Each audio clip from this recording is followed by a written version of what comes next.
Hello दोस्तों। इस video में हम डिस्कस करेंगे यार माइक्रोसॉफ्ट की कुछ एप्लीकेशंस के बारे में। माइक्रोसॉफ्ट में पहली एप्लीकेशन जिसके बारे में मैं डिस्कस करने जा रहा हूँ उसका नाम है माइक्रोसॉफ्ट वर्ड। ओके, देखो माइक्रोसॉफ्ट वर्ड के ऊपर एक प्लेलिस्ट क्रिएट हो रही है, तो इसमें मैं समझाना चाहूँगा आपको। सबसे पहले माइक्रोसॉफ्ट वर्ड का यूज क्या है। ठीक है, आपने यार देखा होगा कभी किसी कंपनी के लिए अगर आप रिज्यूमर सबमिट करने जा रहे हैं तो रिज्यूमर कैसे बनाया जा सकता है, वो इस एप्लीकेशन की हेल्प से बनाया जा सकता है। और देखो पहले इसका यूज समझ लेते हैं। ये कहाँ-कहाँ पे यूज़ करी जा सकती है एप्लीकेशन। सपोज़ करो आपको रिज़्यूमे बनाना है, आपको सिंपल एक एसे लिखना है, किसी मानो कि काऊ के ऊपर लिखना है, गाय। तो देखो हम सिर्फ़ क्या करेंगे, टॉपिक डालेंगे और हमको सिर्फ़ उसके बारे में लिखना है, ठीक है? ज़्यादा से ज़्यादा एक फ़ोटो ऐड करना होगा। तो और दूसरा काम होगा जैसे कि कैलेंडर बनाना होगा। और आपने देखा होगा कि जो पोस्टर वगैरह होते हैं ये दीवारों पे चिपके हुए होते हैं, तो ये सारे के सारे जो डिज़ाइन करे जाते हैं ना, ये कुछ ऐसी ही पावरफुल एप्लीकेशंस की वजह से डिज़ाइन करे जा सकते हैं। तो आप देख पा रहे होगे जैसे पार्टी इनविटेशन है, और ये सर्टिफिकेट डिज़ाइन करना है आपको, या कोई कैलेंडर बनाना है, या फिर कोई सिर्फ रिपोर्ट टेबल बनानी है, और या कोई इंडेक्स टाइप का फॉर्मेट क्रिएट करना है। तो इस एप्लीकेशन की हेल्प से हम सारी चीज़ों को डिज़ाइन कर सकते हैं, ठीक है? तो अब हम पहले कुछ क्वेश्चंस को डिस्कस करेंगे कि हम इसमें पढ़ क्या रहे हैं। देखो, what is Microsoft Word, Excel, PowerPoint. ठीक है, माइक्रोसॉफ्ट वर्ड में आपको डिटेल में बता चुका हूँ कि इस टाइप के डॉक्यूमेंट्स को क्रिएट करेंगे, और क्रिएट करने के बाद जो उसका यूज होगा वो हम कैसे कैसे करके यूज कर सकते हैं। देखो, वर्ड फाइल को हम पीडीएफ में कन्वर्ट कर सकते हैं। पीडीएफ क्या होता है? पीडीएफ को पहले समझेंगे कि पीडीएफ की फुल फॉर्म है पोर्टेबल डॉक्यूमेंट फॉर्मेट। मतलब हम एक चीज से दूसरी डिवाइस में भी भेज सकते हैं, और दूसरे डिवाइस से तीसरे डिवाइस में भेज सकते हैं। लेकिन देखो, हम किताब को ऐसे नहीं कर सकते। मानो कि मेरे पास एक किताब है, ये इसको मैं अपने पास भी रखूं और मैं इसको अपने दोस्त को भी दे दूं, तो ऐसा नहीं हो सकता। तो इस चीज को मतलब टेक्नोलॉजी ने बिल्कुल रिमूव कर दिया प्रॉब्लम को। उसने पीडीएफ के फॉर्म में बहुत सारे डॉक्यूमेंट्स को हम एक साथ पीडीएफ के फॉर्म में दे सकते हैं। जैसे कि आपके पास कोई किताब है, किताब इसके फॉर्म में है, पीडीएफ के फॉर्म में। मानो मैंने अपने पास पढ़ रहा हूँ, मेरे दोस्त को जरूरत पड़ने लगी कि यार मेरे को इस किताब को चाहिए, तो मैं क्या करूँगा, इस पीडीएफ को अपने दोस्त के किसी पेन ड्राइव या फिर व्हाट्सएप के थ्रू या किसी भी ऑनलाइन प्लेटफॉर्म पे सेंड कर दूंगा। तो देखो, वो यही किताब मेरे पास भी है और यही किताब मेरे दोस्त के पास भी है। लेकिन मैं ये चीज़ जो है फिजिकल फॉर्म में मेरे पास किताब है, मैं इसके साथ नहीं कर सकता। समझ गए? क्योंकि ये सिर्फ फिजिकल फॉर्म में एग्जिस्टिंग कोई भी चीज़ है, इसके साथ हम ऐसी चीज़ नहीं कर सकते कि मानो ये मेरे पास सेम चीज़ यही है। आप लीनियरिटी का तो आप समझते होगे ना, मतलब कि जो चीज़ मेरे पास है वो किसी और की चीज़ के पास नहीं हो सकती सेम चीज़। लेकिन इसमें माइक्रोसॉफ्ट वर्ड में ऐसा कुछ नहीं होता। देखो, यही पीडीएफ फॉर्म की जो डॉक्यूमेंट है वो मेरे पास भी है और यही मेरे दोस्त के पास भी है। अब मैं माइक्रोसॉफ्ट वर्ड को मैं यहाँ तक डिटेल में समझा चुका हूँ कि ये यहाँ यहाँ पे यूज होगा। अब दूसरी एप्लीकेशन है माइक्रोसॉफ्ट एक्सेल। यही भी माइक्रोसॉफ्ट के द्वारा डिजाइन करी हुई है। इसका यूज क्या होता है कि आपने देखो, इसमें एक सीट क्रिएट होती है। समझ गए ना? सीट मतलब 1 2 3 4 5 ऐसे कुछ करके सीट क्रिएट होंगे। इसका यूज क्या हुआ है, मानो कि आपको अपने घर के खर्चे के बारे में जानकारी चाहिए।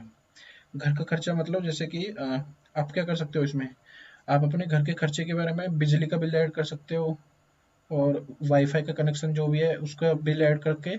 इसमें होगा क्या, देखो, मानो कि आपने यहाँ पे अपना पहला खर्चा लिखा कि मेरा बिजली का बिल आता है इतना, और यहाँ पे लिख दिया इलेक्ट्रिसिटी, यहाँ पे लिख दिया फिर वाटर बिल, यहाँ पे लिख दिया आपने अपनी गाड़ी की जो पार्किंग है उसकी चार्जेस कितनी फीस है।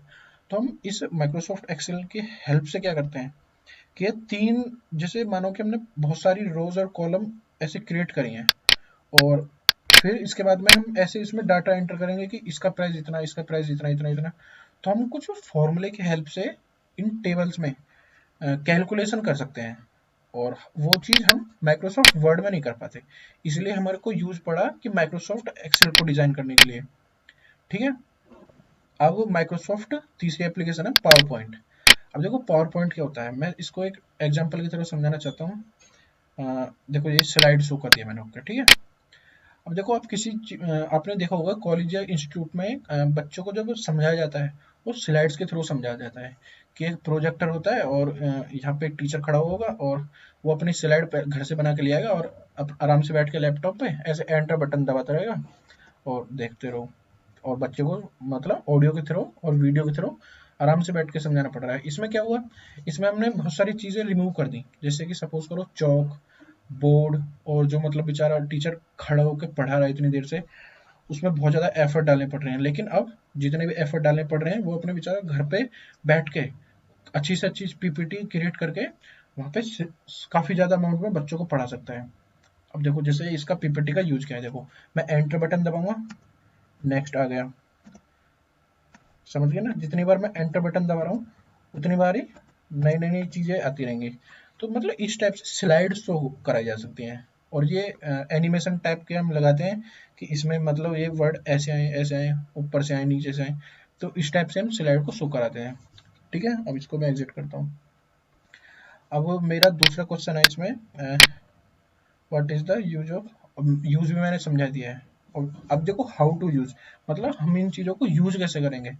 अब देखो मैं पहले माइक्रोसॉफ्ट वर्ड के, पहला जो मेरा टॉपिक रहेगा मैं सबसे पहले स्टार्ट करूंगा माइक्रोसॉफ्ट वर्ड के बारे में। ठीक है, अब माइक्रोसॉफ्ट वर्ड में सबसे पहले एक ब्लैंक जैसे हम इसको मैं स्टार्टिंग से ओपन करके दिखाता हूँ। ठीक है, इसमें आप यहाँ से भी जाके सर्च मार सकते हो, जैसे कि WORD। ठीक है, आ गया, एंटर मारो, ओपन हो जाएगा। अब ये ओपन हो रहा है, जैसे ही ओपन होता है अब देखो इसमें बहुत सारे यही टेम्पलेट्स के फॉर्म में या ये ब्लैंक डॉक्यूमेंट आता है। ठीक है, अब ओपन करने के बाद यहाँ पे आता है ये पेज सेलेक्ट करना।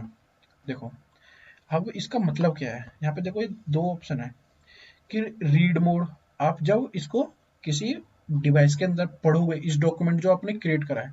पहले आपको डॉक्यूमेंट का मीनिंग समझाता हूँ। देखो सपोज करो ये जो देखो मैंने अभी थोड़ी देर पहले आपको एक बुक का एग्जांपल दिया था। ठीक है, अब मानो ये मेरे पास एक बुक है RS खुरमी थ्योरी ऑफ मशीन्स की।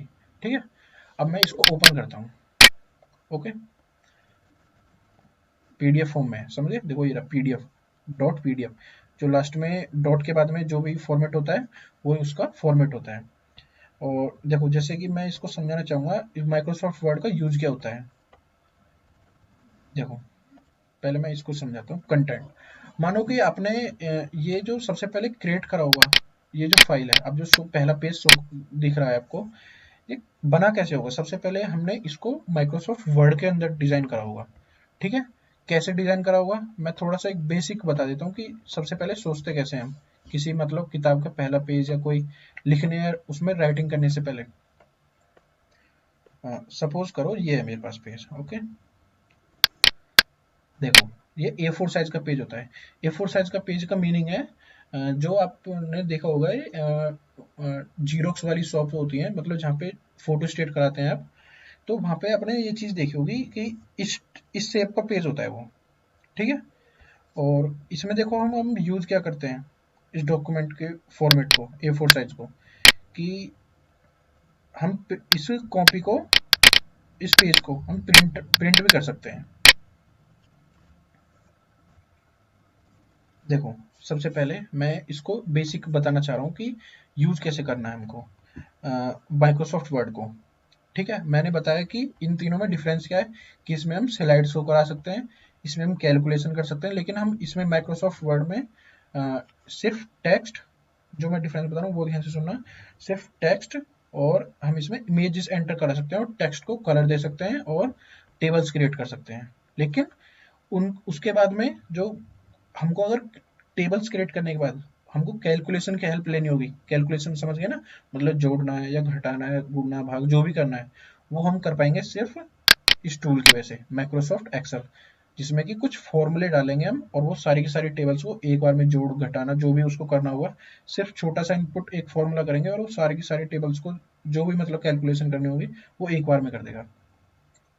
फिर आता है देखो मैं इसको समझा रहा था, ये जो है ये कैसे करा होगा। सबसे पहले मैं आपको एक बेसिक रिव्यू बताता हूँ कि बाहर से एक इमेज ला के कहीं से डाउनलोड करके इस पेज पे यहाँ पे प्रिंट करिए, फिर वन टाइप करके उसको कलर दिया गया है, फिर उसका साइज बढ़ाया गया है, फिर ये दूसरा है इंट्रोडक्शन लिखा गया है ब्लैक हेडिंग में। ठीक है, और फिर इसके बाद में देखो आप समझ पा रहे हो ना ये मतलब स्टेप क्या क्या रहे होंगे, कि फिर उसने एक इधर एक छोटा सा ब्लैंक पेज क्रिएट किया है छोटा सा, उसमें बैकग्राउंड दे दिया येलो, फिर उसने फीचर लिखा है रेड कलर में, ब्लैक कलर में ये डेफिनेशन लिखा है, फिर ये ऐसे ऐसे करके लिखा है यहाँ पे, फिर डेफिनेशन को ब्लू कलर में लिखा है, फिर उसके बाद में ये कलर चेंज करा होगा दोबारा से, फिर subject theory of machine red colour में। तो आप यहाँ पे समझ गए होंगे कि ये डॉक्यूमेंट किस फॉर्म में क्रिएट करा होगा, इन वर्ड एप्लीकेशन। ओके, फिर उसके बाद में इस वर्ड को सेव करा होगा किसी डॉक्यूमेंट में, फॉर्मेट में, वर्ड की डॉक होता है इसका जो सिंबल होता है वर्ड फाइल को पहचानने का, डॉट डॉक, ठीक है, ये डॉट वर्ड, इस टाइप से सेव कर सकते हैं उसको हम। और इसके बाद में इस वर्ड फाइल को हम पीडीएफ में कन्वर्ट कर सकते हैं किसी और एप्लीकेशन की हेल्प से, वो मैं उसका नाम डिस्कस करूंगा आने वाली वीडियोस में। और फिर उस पीडीएफ का क्या होगा, पीडीएफ को जो मैंने बताया कि उसमें हम एक छोटे से फोन में भी एक्सेस कर पाएंगे, समझ गए ना। इससे हमने लैपटॉप से क्रिएट करी ये फाइल और हमने एक्सेस कर ली फोन में, समझ गए यहाँ तक। उसके बाद में डिस्कस करते हैं, चलो इस वीडियो को यहीं पे खत्म करते हैं, आने वाली वीडियोस में हम डिस्कस करेंगे पहला इसका पेज कैसे सेलेक्ट करा जाए, और इसमें हम जो ये लिखते हैं मतलब टाइप कुछ भी है जो भी लिखना है वो कैसे कैसे कलर चेंज करेंगे, कैसे कैसे उसका टेक्स्ट चेंज करेंगे, कैसे एक पिक्चर डालेंगे, कैसे एक टेबल क्रिएट करेंगे, और भी बहुत सारे फंक्शन वर्ड आर्ट टाइप के। तो आने वाली वीडियो में डिस्कस करते हैं, इस वीडियो को यहीं पे खत्म करते हैं, नेक्स्ट वीडियो देखते हैं, ठीक है, थैंक यू। हेलो दोस्तों, मैं पीछे की वीडियो में डिस्कस कर चुका हूँ यहाँ तक कि उसका बेसिक में हमको यूज क्या क्या है एप्लीकेशन का, ठीक है। अब मैं डिस्कस करने जा रहा हूँ इसके बारे में कि इसमें पेज का देखो क्वेश्चन देखो कि सबसे पहले पेज सेलेक्ट करना है, ठीक है। आपको ये जो आप डॉक्यूमेंट बना रहे हो, आप किस टाइप के पेज पे बनाना चाह रहे हो, आप देखो मतलब जैसे स्ट्रेट खड़ा है वर्टिकली, ठीक है, आप ऐसे क्रिएट करना चाह रहे हो डॉक्यूमेंट को, या फिर ऐसे लैंडस्केप मोड में डॉक्यूमेंट को क्रिएट करना चाह रहे हो, तो इस टाइप से पहले पेज को सेलेक्ट करेंगे, फिर हम इन कीज को समझेंगे, कॉपी पेस्ट क्या होगा, अंडू क्या होगा, रीडू क्या होगा, फाइंड क्या होगा, रिप्लेस क्या होगा, ठीक है। तो अभी स्टार्ट करते हैं। देखो सबसे पहले माइक्रोसॉफ्ट एप्लीकेशन ओपन करने के बाद सबसे पहले क्या करना होता है, पहले ब्लैंक पेज को ओपन करते हैं, ठीक है। अब इसमें देखो कुछ भी टेक्स्ट हम एंटर करेंगे अपने पास से, ठीक है। मेरे को पहले टेक्स्ट एंटर करने से पहले मेरे को समझाना है आपको कि इसमें हम पेज कैसे सेलेक्ट करेंगे, ठीक है। इंसर्ट में गए और देखो ये पेज लेआउट, ठीक है, इंसर्ट, डिजाइन, पेज लेआउट, ये अलग अलग ऑप्शन है, ठीक है। सबसे पहला काम क्या होगा, पेज लेआउट में जाने के बाद ओरिएंटेशन देखना है, ठीक है। देखो अगर आपको ये जो फोन है, ठीक है, हम फोन में अगर पीडीएफ को रीड करना चाह रहे हैं तो फोन में ज्यादातर आपने देखा होगा कि हम इस टाइप से फोन को पकड़ के रीड करते हैं, जो भी है ऐसे टाइप से। कोई भी बंदा जो ऐसे रीड कर रहा होगा वो कम मतलब कम प्रोबेबिलिटी कोई ऐसे रीड करे। तो ये जो मोड है ये है लैंडस्केप मोड, और ये जो होता है पोर्ट्रेट, ठीक है, ये वाला जो मैंने पोर्ट्रेट लिखा है, और लैंडस्केप आप इसको आइकन को देख के समझ रहे होगे, ये वाला जो है, ठीक है। अब देखो मैंने पोर्ट्रेट तो सेलेक्ट कर दिया यहाँ से, फिर आएगा इसमें पेज किस टाइप का सेलेक्ट करना है। देखो ये जो ज्यादातर आपने अभी मैंने पेज दिखाया था आपको पिछले वाली वीडियो में, ये वाला जो रेशो होता है ये होता है A4 साइज, ठीक है। और एक जैसे अगर स्क्वायर शेप है तो उसकी ये वाली साइड और ये वाली साइड बराबर होगी, लेकिन A4 साइज में ऐसा नहीं होता, ठीक है। A4 साइज का देखो ये रहा ratio 21 centimetre into 29.7 centimetre, okay. तो ये मैंने सेलेक्ट कर दिया A4 साइज, ओके। अब मैंने देखो पहला स्टेप यहाँ पे कंप्लीट हो चुका है कि हमको सबसे पहले क्या करना है, पेज सेलेक्ट करना है, उसका ओरिएंटेशन सेलेक्ट करना है। पेज सेलेक्ट कर लिया मैंने A4 साइज, ओरिएंटेशन मैंने सेलेक्ट कर लिया इसका पोर्ट्रेट, ठीक है। इसके बाद में देखो अब इसमें हम टेक्स्ट एंटर कराते हैं, ठीक है, और फिर उसके बाद में हम ऑप्शन को समझेंगे ये क्या क्या ऑप्शन है इसके बारे में, ठीक है। और अभी फिर मैं शॉर्टकट जो कीज होती हैं Ctrl+C Ctrl+V इनको समझाऊंगा इसी वीडियो में, ठीक है। सबसे पहले मैं एक टेक्स्ट लाता हूँ यहाँ पे, ठीक है, या तो आप गूगल से टेक्स्ट, या सपोज करो आप ऐसे लिख रहे हो, ठीक है, किसी भी चीज के बारे में, रेफ्रिजरेटर के बारे में, तो किसी भी चीज के बारे में रैंडमली, और उसको हम अब एडिट करना सीखना है हमको कि हम इसमें किस किस टाइप के ऑप्शन को इनको यूज कर सकते हैं। देखो वर्ड क्या है, ये बोल्ड, आइटैलिक, अंडरलाइन, ये सारे ऑप्शन अब आने वाले हम टाइम में डिस्कस करने जा रहे हैं, ठीक है। सबसे पहले मैं क्या कर रहा हूँ, एक पैराग्राफ लेके आता हूँ, ठीक है। Suppose equal. अब देखो ये मैं एक शॉर्ट की ला रहा हूँ, मतलब मेरे को जैसे आप तो यहाँ से ला सकते हैं गूगल से कुछ भी चीज़ कॉपी करके, मैं यहाँ पे एक अपने आप ही रैंडम आ जाता है RAND इक्वल ब्रैकेट में जाने के बाद 3,3, ठीक है। और इसके बाद मैं एंटर मारूंगा तो देखो इसके बाद में ये 3 पैराग्राफ आ गए, 3,3 दिया था ना मैंने। तो देखो अब मेरे को इसमें समझना है कि इसमें हम कर क्या सकते हैं, ठीक है। सपोज सबसे पहले मैं समझाना चाह रहा हूँ आपको ये पहली की जो है हमारी कॉपी, ठीक है। अब देखो कॉपी का मतलब क्या है। सपोज करो सेलेक्ट करने का क्या होता है, देखो अगर हम कर्सर माउस में समझा देता हूँ पहले कि माउस में जो लेफ्ट की होता है ना, इसको ऐसे प्रेस करेंगे ये वाले वर्ड पे, ऐसे डबल क्लिक करके और ऐसे कर देंगे जहां तक हमको ये सेलेक्ट करना है वर्ड को, वहां तक सेलेक्ट कर सके। और उसके बाद में हमको क्या करना होगा कॉपी करने के लिए, देखो पहली की है कॉपी वाली और कंट्रोल सी, इसकी शॉर्ट की है कंट्रोल सी। अब देखो कंट्रोल सी दबाना कैसे है, देखो अब कंट्रोल किसी को ना समझ में आए तो देखो मैं एक बार दिखा देता हूँ फिर भी अंडरस्टैंडिंग के लिए। देखो ये वाला जो है ना, ये वाला CTRL जिस पे लिखा होता है ये होता है कंट्रोल की, ठीक है। इस पे मैं कंट्रोल को दबा के फिर सी दबा दूंगा, ठीक है। अब मैंने दबा दिया है, अब ये इसने वर्ड कॉपी कर लिया है, ठीक है। अब देखो मानो कि मेरे को ये कहीं पे दोबारा यूज करना हुआ, मतलब अब एक क्लिप बोर्ड पे कॉपी तो हो चुका है, अब लेकिन मेरे को कहीं पे जाके इसको पेस्ट करना होगा, ठीक है। दूसरी की होती है पेस्ट, तो पेस्ट करा जाता है कंट्रोल V से, कंट्रोल V। अब देखो यही चीज मैंने यहाँ से यहाँ तक कॉपी करी थी और कंट्रोल V दबा के मैंने पेस्ट कर लिया, मतलब जो भी चीज मैंने कॉपी करी है। अब वो अभी तक क्लिप बोर्ड पे एक बार कॉपी हो चुका है, तो वो जब तक कॉपी रहेगा, जब तक हम दूसरा टेक्स्ट दोबारा कॉपी ना कर लें, जब तक वो रहेगा मतलब परमानेंटली, ठीक है। मानो मेरे को दोबारा कहीं पे यूज करना पड़े वही वर्ड जो अभी कॉपी एक बार मैं कर चुका हूँ, दोबारा दबा सकता हूँ मैं, ठीक है। दोबारा दबाना चाहूँ दोबारा भी, मतलब कितनी बार भी आप इसको यूज कर सकते हो, control V control V control V, समझ गए। एक बार अगर हमने क्लिप बोर्ड पर कोई वर्ड को एक बार सेलेक्ट कर लिया और उसको कॉपी कर लिया, तो वो क्लिप बोर्ड पे जब तक रहेगा कि जब तक कि कोई नेक्स्ट वर्ड कोई कॉपी ना कर लिया जाए उसी क्लिप बोर्ड पे, ओके।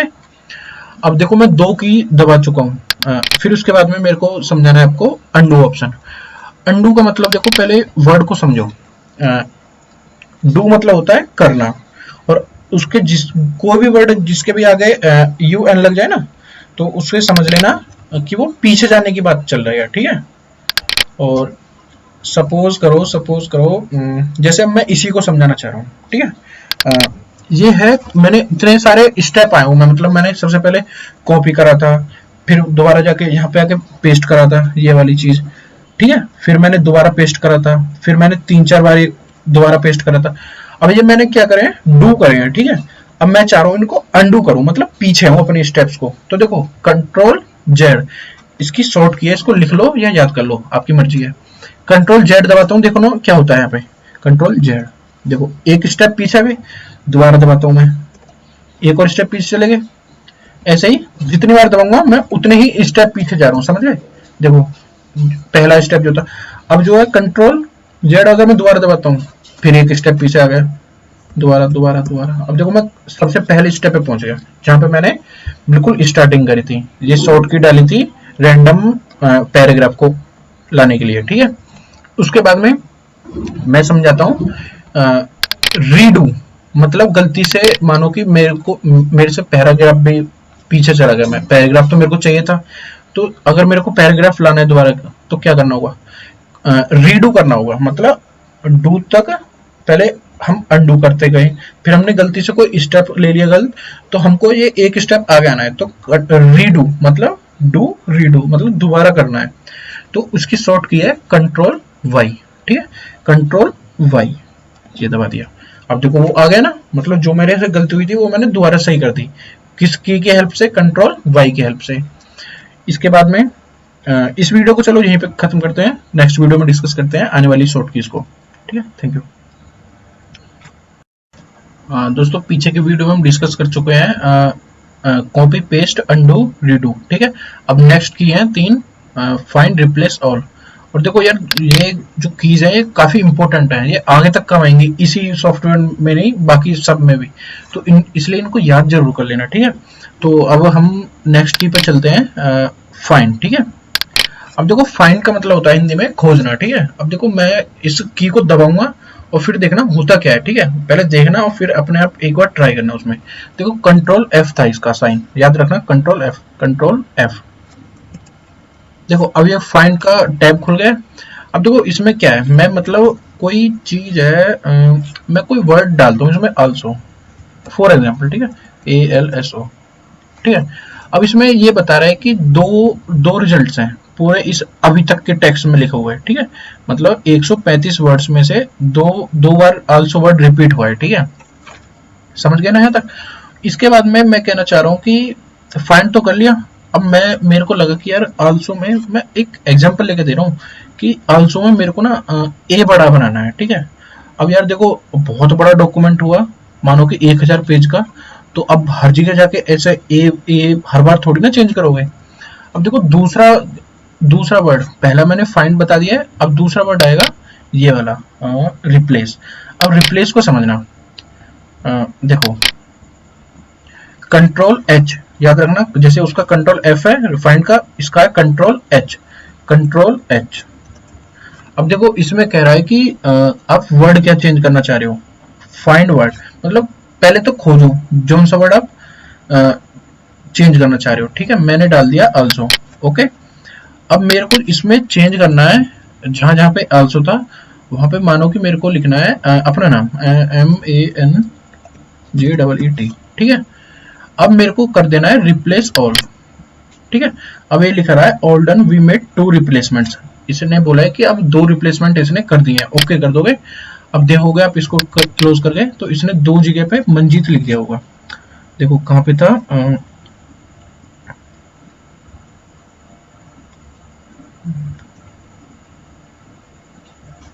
देखो एक तो ये रहा और एक कहाँ पे था मंजीत, एक ये रहा। ठीक है, दोनों जगह पे इसने रिप्लेस कर दिया वर्ड को। ओके, अब तीसरी की है इसमें दोस्त ऑल। ठीक है, अब देखो मानो कि यार मेरे को ये सारा का सारा ही एक ही बार में रिमूव करना है। ठीक है, अब मैं बार बार नहीं चाह रहा कि बिल्कुल भी कंट्रोल जेड बहुत, मानो कि 1000 पेज का कोई डॉक्यूमेंट है तो तुम तो इसको करने में बहुत टाइम लग जाएगा, कंप्यूटर की बैटरी पूरी खत्म हो जाएगी तब भी नहीं हो पाएगा। 1000 पेज काफी ज्यादा होता है, तो इसमें हमको एक कीवर्ड हेल्प करेगा कंट्रोल ए। ठीक है, कंट्रोल ए मतलब कंट्रोल ऑल। अब देखो कंट्रोल ए दबाने के बाद सारा टेक्स्ट कर लिया सेलेक्ट। ठीक है, अब अगर मेरे को ये डिलीट करना है, ठीक है मतलब रिमूव करना है, तो डिलीट वर्ड दबा दो, हो गया डिलीट, सारा पेज क्लियर। समझ गए, मैंने इस वीडियो में 3 की समझाई है, कंट्रोल एफ, कंट्रोल एच और कंट्रोल ए। ठीक है, इनको याद रख लेना। और इसे पिछली वाली वीडियो में क्या समझाया था मैंने, कॉपी मतलब कंट्रोल सी और पेस्ट, कंट्रोल वी और अंडू, कंट्रोल जेड और रीडू मतलब पीछे जाना दोबारा से, कंट्रोल आर, नहीं सॉरी कंट्रोल आर नहीं, कंट्रोल वाई। ओके, इस वीडियो को यहीं पे खत्म करते हैं, नेक्स्ट वीडियो में डिस्कस करने जाएंगे और अलग अलग चीज से।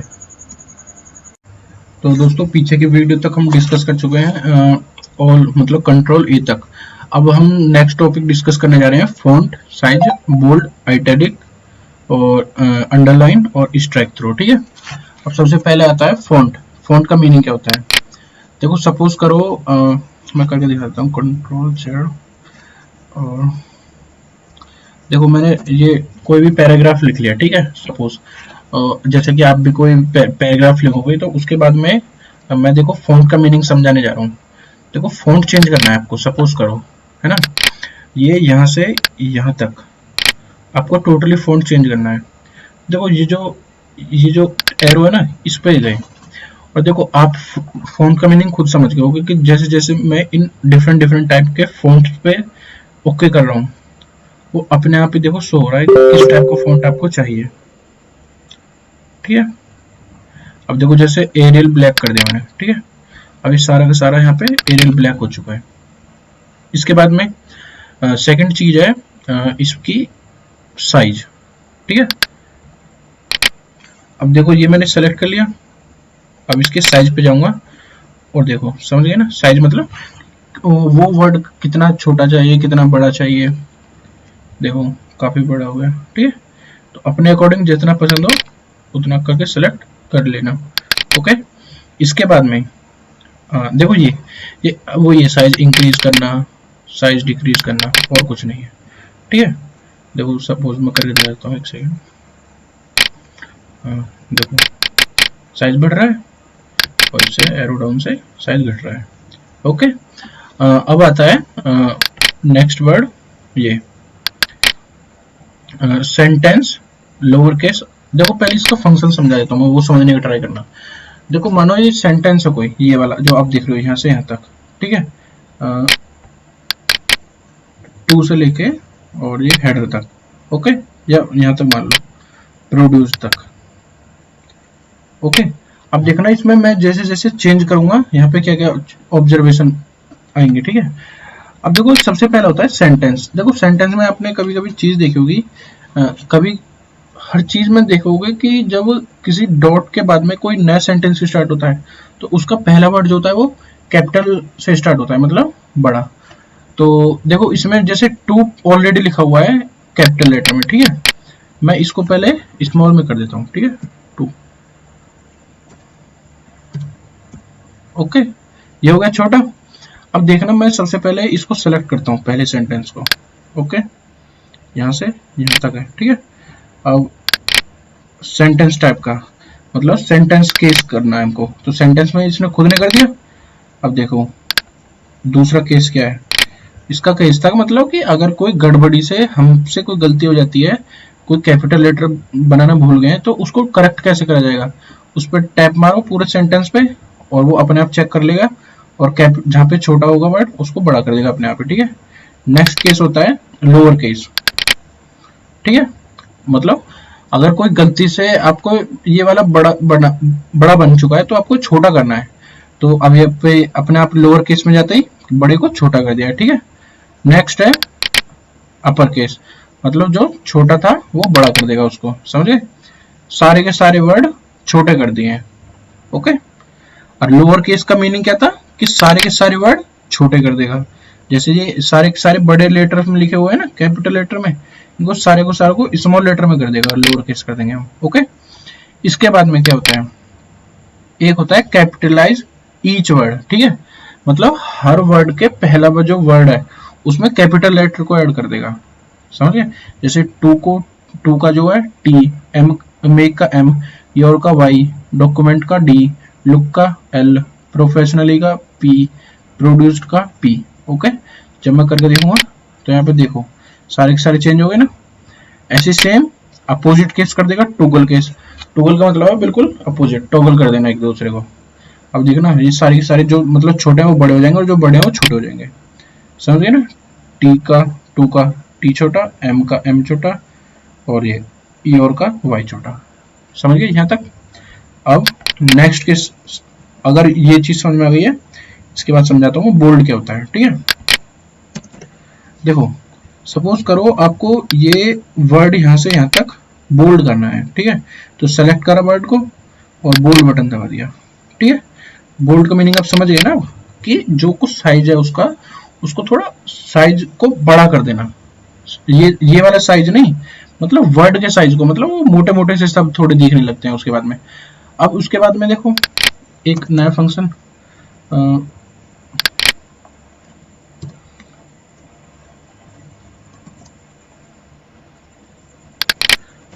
अब आता है नेक्स्ट आइटैलिक। ठीक है, अब देखो ना आइटैलिक क्या होता है। जब मैं इस पे आइटैलिक करूंगा तो ये थोड़े वर्ड जैसे स्ट्रेट खड़े होते हैं ना, ये थोड़ा इस टाइप से हो जाते हैं, जो कर्सिव राइटिंग टाइप का होता है ना, कुछ ऐसा आइटैलिक। देखो समझिए ना कवर कैसे हो गया, अब पेज भी कैसे हो गया, दोनों के दोनों। देखो ज्यादा से ज्यादा समझ में आएगा आपको। जब सपोज करो मैंने आइटैलिक कर दिया,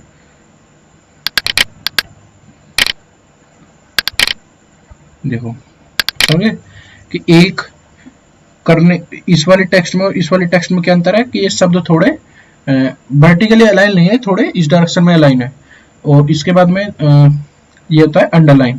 ठीक है, अब देखो इस सारे के सारे वर्डों के नीचे अगर हमको एक लाइन बनानी हो, सपोज इस टाइप की या कुछ अलग टाइप की, देखो जैसे मैं ये सेलेक्ट कर रहा हूँ, इस टाइप की हो जाएगी, डबल वाली हो जाएगी, मोटी वाली हो जाएगी, और ये डॉट डॉट डॉट हो जाएंगे, डैश डैश जो होती है, समझे। और नॉन करना है तो मतलब बिल्कुल कुछ नहीं चाहिए तो नॉन कर दो। जैसे कि मानो कि मेरे को इसमें ये चाहिए, इस पर ओके कर दिया, हो गया ना सेलेक्ट अपने आप ही। अब उसके बाद में ये होता है सफिक्स टाइप का, और ये होते हैं वो जैसे एक्स स्क्वायर और वी की क्यूब, कुछ ऐसे चाहिए वो वर्ड, तो इसमें जाके कर लेना, ठीक है। और ये x2 जैसे वो नहीं होता फैक्टर जो निकालते हैं, x1 y1 z1 की वैल्यू ऐसे कुछ फाइंड करके इक्वेशंस में मैथ में कुछ, उसको अगर हम मानो कि डॉक्यूमेंट में किसी में प्रिंट करना चाह रहे हैं तो ये वहां पे हेल्प करेगा, ठीक है। ये ये तो वही है, मतलब वर्ड को कैसा कलर देना चाह रहे हो, ये इम्पोर्टेंट, मतलब आपके अकॉर्डिंग है। देखो आउटलाइन, मतलब कैसे कलर में आउटलाइन चाहिए आपको, ग्लो, ये सारे सारे फीचर्स हैं, मतलब इन वर्ड्स को कैसा दिखाना चाह रहे हो आप किसी भी डॉक्यूमेंट के अंदर, ठीक है।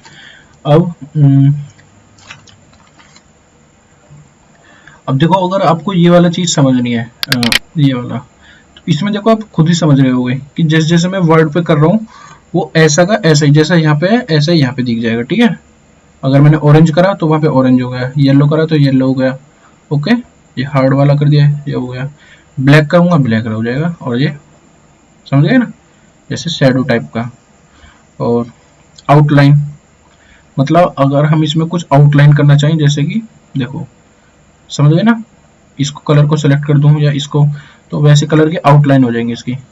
शेडो, मतलब हमको अगर पीछे कैसा चाहिए, देखो वहां पे देख रहे हो ना, जैसे मैं मानो कि इस पे सेलेक्ट कर रहा हूँ, ठीक है, तो देखो इसके पीछे शेडो भी ऐसी ही बन रही है वहां पे, समझ गए, वर्ड के पीछे शेडो।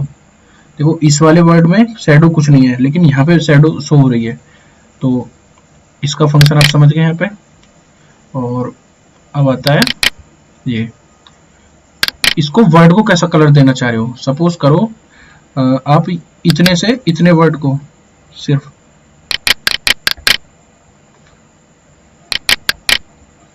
ऐसे क्लिक से लेके देन तक, ठीक है, और इसको आप कलर देना चाह रहे हो रेड, ओके। तो देखो इस पे सेलेक्ट कर दिया और हो गया, मतलब सारे वर्ड में से सिर्फ ये वर्ड पे तुमको रेड कलर चाहिए था, इस पे सेलेक्ट किया और कलर पे जाके ओके कर दिया, जो सा भी कलर हमको चाहिए हो। काफी कलर्स हैं और भी आप इन मोर कलर्स में जाके डिजाइन कर सकते हैं, ओके। ये देखो कितने सारे हैं, ओके।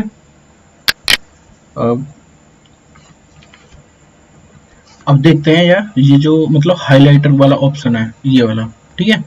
अब देखो सपोज करो यहाँ से यहाँ तक आपको ये वर्ड हाईलाइट करना है, मतलब इसके चारों तरफ कुछ वैसा, जैसे हाइलाइटर देखा होगा ना आपने, जो एक ग्रीन से लाइट ग्रीन कलर का होता है वो, तो वो जो ऐसे कलर के पूरे मतलब इंपॉर्टेंट टॉपिक्स पे हम कर देते हैं, ऐसे ही अगर हमको इसमें चाहिए हो तो हम कैसे करेंगे।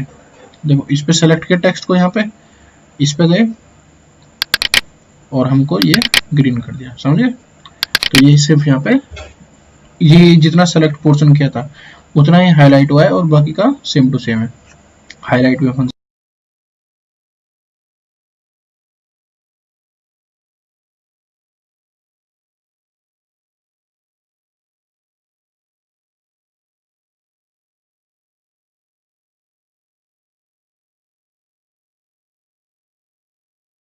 तो ठीक है, पीछे पीछे की वीडियो में दोस्तों यहाँ तक डिस्कस कर चुके हैं कि हाईलाइट कैसे होता है, ठीक है। अब देखो मैंने पीछे की वीडियो में बताया था कि हम आगे वाली वीडियो में डिस्कस करेंगे पैराग्राफ्स के बारे में, ठीक है। अब देखो पैराग्राफ क्या होता है, पहले देखो पैराग्राफ को पहले सबको मीनिंग समझा देता हूँ। देखो जैसे यहाँ से स्टार्ट हुआ है ना और ये यहाँ तक एंड हो गया, ठीक है, ये एक पैराग्राफ बोला जाएगा, ठीक है। अब ये यहाँ से स्टार्ट हुआ है, ये यहाँ तक एंड हुआ है, तो ये दूसरा पैराग्राफ है। सेम यहाँ से स्टार्ट हुआ है, यहाँ तक एंड हो गया, ठीक है, तो ये नेक्स्ट पैराग्राफ होगा। मतलब पैराग्राफ का मीनिंग समझिए ना, मतलब जहाँ पे कोई डॉट लगा के ये वाला और कोई नेक्स्ट लाइन से स्टार्ट करा जाए, ठीक है, तो वो दूसरा पैराग्राफ स्टार्ट हो जाएगा। ऐसे जैसे ये यहाँ से स्टार्ट हुआ था, चलता गया चलता गया चलता गया और ये यहाँ पे एंड हुआ है, ठीक है। फिर उसके बाद में एंटर की दबाइए और उसके बाद में अगेन एंटर, फिर एक लाइन आ गई है यहाँ पे ये वाली खाली बिल्कुल।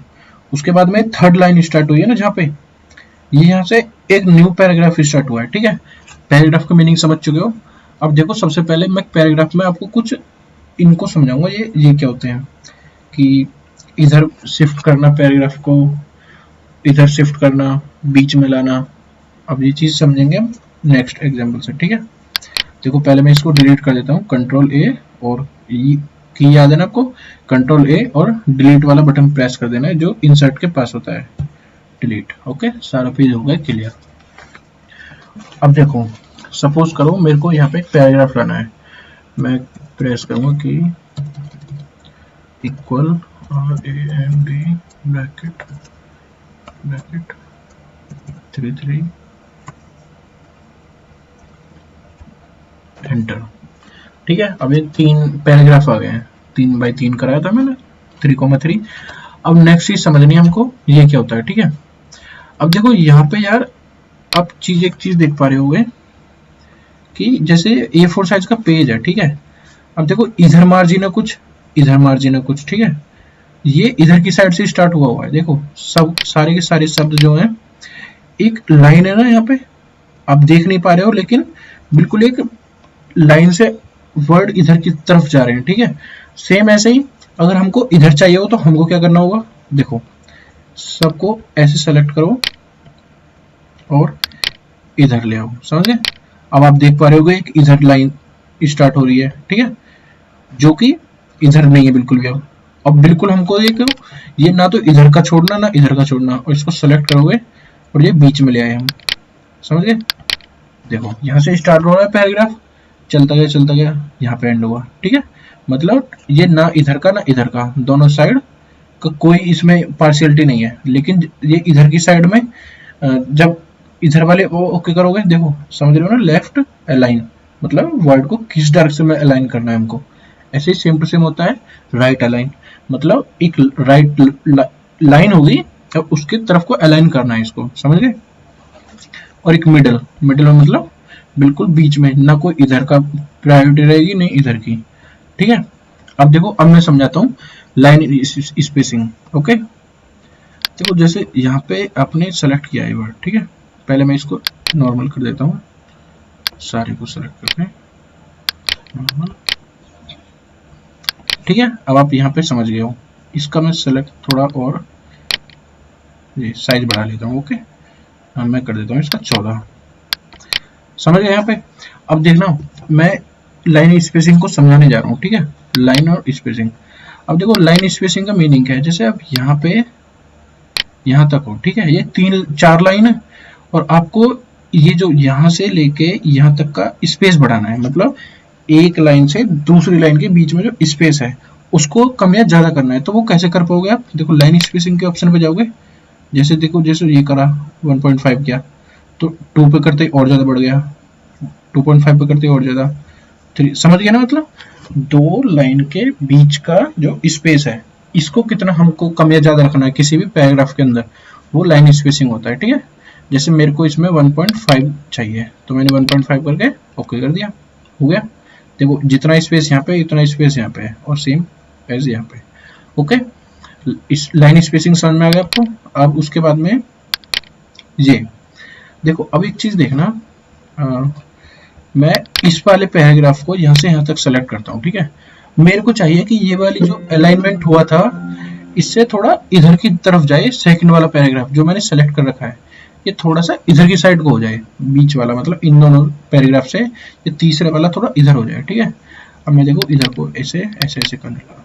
ठीक है, तो देख रहे हो ना, एक लाइन अलाइन था लेफ्ट हैंड साइड में, लेकिन यहाँ पे थोड़ा सा अलाइनमेंट कर दिया हमने सेलेक्ट करके किसी भी पैराग्राफ को लेफ्ट हैंड साइड में, सॉरी राइट हैंड साइड में। ओके, ऐसे ही हम इसको राइट हैंड साइड में भी कर सकते थे। देखो समझ गए ना, मतलब इस वाली डायरेक्शन से इधर नहीं हो सकता बिकॉज ये ऑलरेडी लेफ्ट अलाइन डायरेक्शन में है, समझे। और इन दोनों को अगर हमको ये आगे चाहिए और ये दोनों पीछे चाहिए तो इसको सेलेक्ट करो, इसको इधर ऐसे कर दो।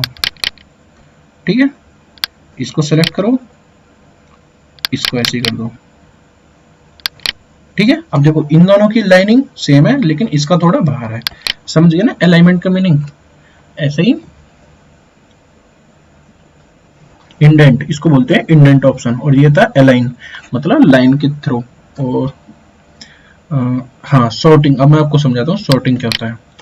ठीक है, देखो जैसे कि मैं पहले कुछ एग्जांपल लिख लेता हूँ। ठीक है, एक सेकंड। तो देखो दोस्तों, मैंने एक लिस्ट क्रिएट करी है। ठीक है, अब इसमें मैं आपको सॉर्टिंग को समझाना चाह रहा हूँ। ये जो सॉर्ट है। ये देखो, अब एक चीज नोटिस करना जो मैं समझाना चाह रहा हूँ यहाँ पे। देखो, इंडिया आई, बांग्लादेश का बी, सी का चाइना, चाइना का सी, अमेरिका का ए, तिब्बत का टी, आर का, रसिया का आर। ठीक है। अब देखो ना, तो ये असेंडिंग ऑर्डर में अरेंज है, क्योंकि देखो आई जो है वो अमेरिका का ए से बाद में आता है, लेकिन अमेरिका मैंने बीच में डाल रखा है यहाँ पे। ठीक है। आप समझना कि मैं इसको कैसे अरेंज करूंगा, सॉर्ट करूंगा। मतलब सॉर्टिंग का मतलब होता है किसी रेगुलर पैटर्न में अरेंज करना। देखो, या तो आप उनको असेंडिंग ऑर्डर में कर सकते हो या फिर डिसेंडिंग ऑर्डर में कर सकते हो। तो वो सॉर्टिंग इस वर्ड एप्लीकेशन की हेल्प से अपने आप ही ये एक, मतलब देखो की इसमें देखा है, वो खुद कर देगा। आपको ऐसे मतलब दिमाग लगाने की बार बार जरूरत नहीं होगी। आपको बस क्या करना है, देखो सेलेक्ट कर दिया मैंने। अब देखना, मैं जैसे इसको सॉर्टिंग करूंगा ना, तो देखो ये जो इंडिया है वो, देखो जो अमेरिका है वो सबसे पहले जाएगा। ठीक है। फिर ए के बाद में आता है बी, बांग्लादेश दूसरे नंबर पर चला जाएगा, सी जो है चाइना, ये तीसरे नंबर पर चला जाएगा, और फिर क्या आएगा, इंडिया। उसके बाद में फिर R, P Q R S T, तो आर, फिर तिब्बत सबसे लास्ट में। ठीक है। ऐसे टाइप का अरेंज करना चाह रहा हूँ, क्योंकि वो अरेंजमेंट है अल्फाबेटिकल ऑर्डर में। ठीक है। तो देखो ये मैंने सेलेक्ट किया, ठीक है, असेंडिंग ऑर्डर किया, और अब ओके। देखो समझ गए ना, अमेरिका पहले नंबर पे आ गया, बांग्लादेश, चाइना, रसिया, मतलब ए बी सी। और जैसे जैसे असेंडिंग ऑर्डर में वर्ड होंगे, काफी ज्यादा वर्ड होंगे, सपोज करो 1 लाख वर्ड है, और उनको आप ऐसे अरेंजमेंट करना चाह रहे हो कि पहले ए वाले आ जाएं, फिर बी वाले आ जाएं, फिर सी वाले आ जाएं। सपोज करो गांव में, किसी गांव में 1,000 इंसान रहते हैं। ठीक है। वहाँ पे 1,000 नाम के इंसान हैं, और उनके अपने कोई भी डाटा कलेक्ट किया है, तो वहाँ पे घर अकॉर्डिंग टू हाउस करा है, मतलब इस घर से किसका नाम कुछ भी आ जाए। लेकिन आप जब सॉर्टिंग करना चाह रहे हो कि पहले आ जाए ए वर्ड से, फिर आ जाए बी वर्ड से, एक ऐसी लिस्ट क्रिएट करना चाह रहे हो, तो क्या करोगे, कंट्रोल ए करोगे, जो भी लिस्ट है वो वाली, उसके बाद में सॉर्ट में जाओगे, और फिर ऐसे करके असेंडिंग कर दोगे, और ओके कर दोगे, जैसे ये पहली बार पे आ जाएगा वो। ठीक है। और समझ गए होगे यहाँ तक सॉर्टिंग का मीनिंग। अब देखो, अब इसके बाद में मैं समझाऊंगा आपको ये बॉर्डर क्या होता है। ठीक है। बॉर्डर देखो यहीं से समझ ना, जैसे मैंने सपोज करो ये वर्ड को पूरा सेलेक्ट कर लिया। ठीक है यहाँ तक। अब मैं चाह रहा हूँ कि सिर्फ इसी वर्ड के आसपास एक बॉर्डर टाइप का बन जाए। ठीक है। बॉर्डर टाइप का मतलब समझ गए ना, इसको चारों तरफ से कोई लाइन कवर अप कर लें। तो इसमें जाऊंगा मैं बॉर्डर में, और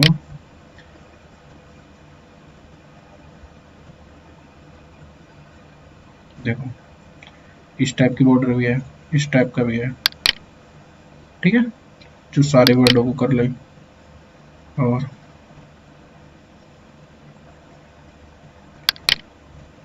समझे, मतलब देखो चारों तरफ से वर्ड लाइन के अंदर कवर अप हो चुके हैं। ठीक है। इसका मतलब बॉर्डर का आप समझ चुके होंगे।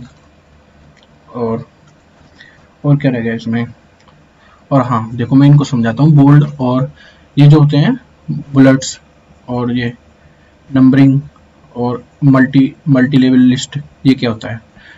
देखो बोल्ड तो दोस्त आप समझ चुके हो, वरना एक बार मैं आपके सामने एक बार और क्रिएट करके दिखा देता हूँ। ठीक है। देखो सपोज करो आप कुछ लिख रहे हो, मेन पार्ट्स ऑफ कंप्यूटर। ठीक है। अब इसके बाद में आपने लिखने के बाद आपने लिखने हैं कि वो कौन कौन से पार्ट हैं। ठीक है। मैं एग्जांपल दे रहा हूँ। तो देखो बोल्ड पे, बुलेट्स पे सेलेक्ट किया, और पहले होता है सपोज करो माउस, MOUSE माउस। ठीक है। एंटर दबाओगे, अपने आप एक दूसरा बुलेट क्रिएट हो चुका होगा। माउस के बाद में क्या होता है, कीबोर्ड, KEY कीबोर्ड। ठीक है। इसके बाद में थर्ड जैसे प्रिंटर, PR। चलो इसको समझ गए ना, मतलब मेरा कहने का मतलब क्या है। जैसे जैसे आप इसको सेलेक्ट करने के बाद ऐसे करोगे, यहाँ पे अलग अलग टाइप के बोल्ड वो बुलेट्स भी होते हैं। देखो आप एरो टाइप का चाह रहे हो, एरो ले लो, ये डॉट चाहिए, समझे यहाँ तक। उसके बाद में, और ये नंबरिंग होती है। जैसे मैं अगर सपोज करो इसको बुलेट्स की जगह मैं ये चाह रहा था मेरे को नंबर मिले, समझे। देखो नंबर हो गए ना, डॉट की जगह पे वो 1 2 3 हो गए। और ये मल्टी लेवल लिस्टिंग का मतलब ये है कि जैसे सब हेडिंग टाइप का होता है कि एक के अंदर मतलब माउस के भी अगर मैं कंपोनेंट लिखवाने लगा कि उसमें ऑप्टिकल वाला पोर्शन अलग होता है, बॉल वाला अलग होता है, और ऐसे टाइप की, मतलब समझ गए ना, मतलब मल्टी लेवल की लिस्टिंग है कि एक के अंदर 4, दूसरे के अंदर 5, तो इस टाइप से अलग अलग बहुत सारी लिस्ट क्रिएट करनी हो तो ये देखो अलग अलग टाइप की दे रखी है, 1 का ए, सेकंड का ऐसे कुछ करके, ठीक है, समझ गए होगे आप। और चलो बस इस वीडियो को यहीं पे खत्म करते हैं, नेक्स्ट वीडियो डिस्कस करते हैं।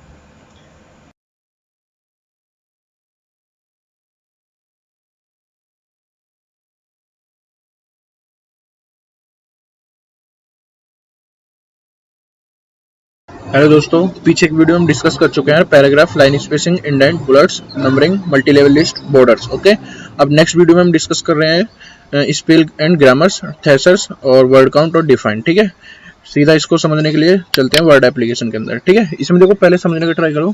इसमें पहला काम क्या होगा, पहले इसमें जैसे सपोज करो आप कोई सेंटेंस लिख रहे हो, ठीक है, आप पे बाय द वे कोई गलती से जल्दी जल्दी फास्ट टाइपिंग की वजह से या कोई आप पे स्पेलिंग नहीं आती है, उसकी वजह से कोई स्पेलिंग मिस्टेक्स होती है, ठीक है, तो उसमें आप क्या करोगे कि उसमें ये जो माइक्रोसॉफ्ट वर्ड की एप्लीकेशन है ये आपकी कुछ हेल्प कर सकती है।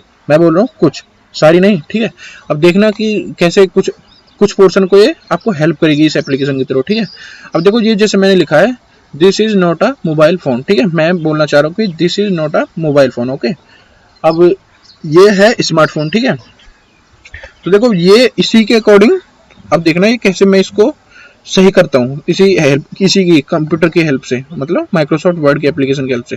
अब देखो मैं इस पे जाऊंगा रिव्यू पे, ठीक है। अब रिव्यू के बाद में जाऊंगा मैं स्पेलिंग एंड ग्रामर्स पे, ठीक है। और मैंने सपोज करो ये वर्ड पे गए हूँ, स्पेलिंग एंड ग्रामर पे गया मैं, ठीक है। अब देखो उसने खुद ने बताया कि THES कुछ नहीं होता, इन ये जो 5 वर्ड इसने प्रिडिक्ट करे इनमें से तो कुछ नहीं है। तो मैंने सोचा कि हाँ यार, मैंने लिखते टाइम तो सोचा था ये था, तो मैंने दिस को कर दिया चेंज, हो गया। अब कह रहा है कि आई जे, इज की स्पेलिंग ये भी नहीं है, ठीक है, सेम एज इट इज, और इज की स्पेलिंग होती है IS, तो मैंने ये करके ये भी चेंज कर दिया, ठीक है। अब कह रहा है नॉट, NOT, नॉट की स्पेलिंग नॉट ये नहीं होती, नॉट की स्पेलिंग होती है NOT। ओके करा, चेंज किया, ठीक है।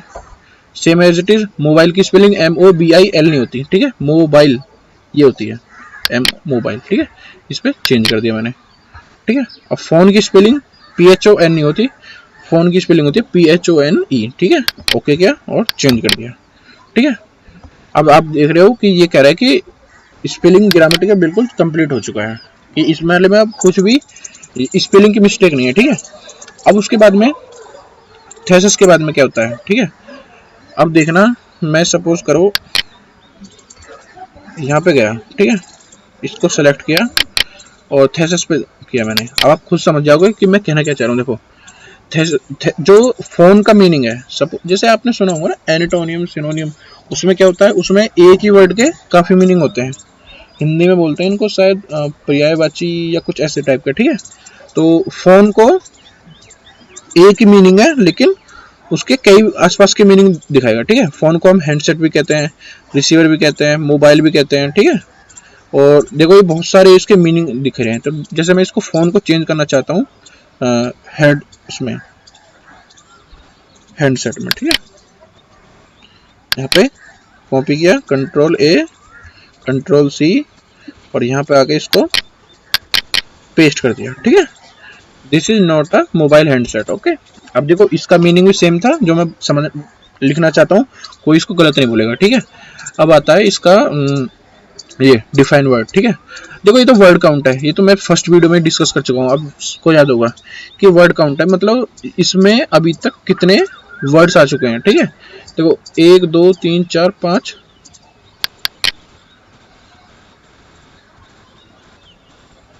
देखो 1 2 3 4 5 6, ठीक है, 6 वर्ड्स आ चुके हैं, ठीक है।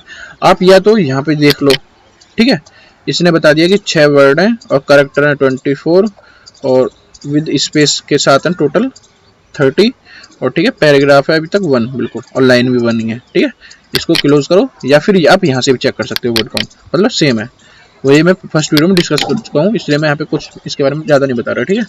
अब होता है इसको डिफाइन का वर्ड का फंक्शन क्या है। देखो देखो आप सपोज करो आपने कुछ मीनिंग आपने लिखा और आपको मतलब उसका मीनिंग अच्छी तरीके से नहीं पता, ठीक है। आप जानना चाह रहे हो हैंडसेट तो लिख दिया, किसी दोस्त ने आपको किसी दोस्त ने ईमेल भेजा है, उसमें हैंडसेट लिखा हुआ है, आपको हैंडसेट का मीनिंग नहीं पता, ठीक है। तो आपको कुछ नहीं करना, इंसर्ट रिव्यू में जाके इसमें डिफाइन पक्के कर देना, ठीक है। अब देखो ये वेबिनर की डिक्शनरी खुल रही है, यहाँ पे इसको HANDSET ये लिखते ही एंटर मारोगे आप यहाँ पे, ठीक है। अब देखो इंटरनेट ऑन होने के पश्चात वो उसकी डेफिनेशन बता देगा, एक combined telephone transmitter and receiver mount on a handle device, ठीक है। यही जो आप अभी मैं थोड़ी देर पहले बता रहा था कि हैंडसेट जो हाथों में करके यूज करते हैं ट्रांसमिटिंग और रिसीविंग के थ्रू मैसेजिंग को या किसी भी इंफॉर्मेशन को, ओके। समझ गए होगे इसका मीनिंग क्या है डिफाइन का, ओके। इस वीडियो को यहीं पे खत्म करते हैं, नेक्स्ट वीडियो देखते हैं, ओके। Thank you.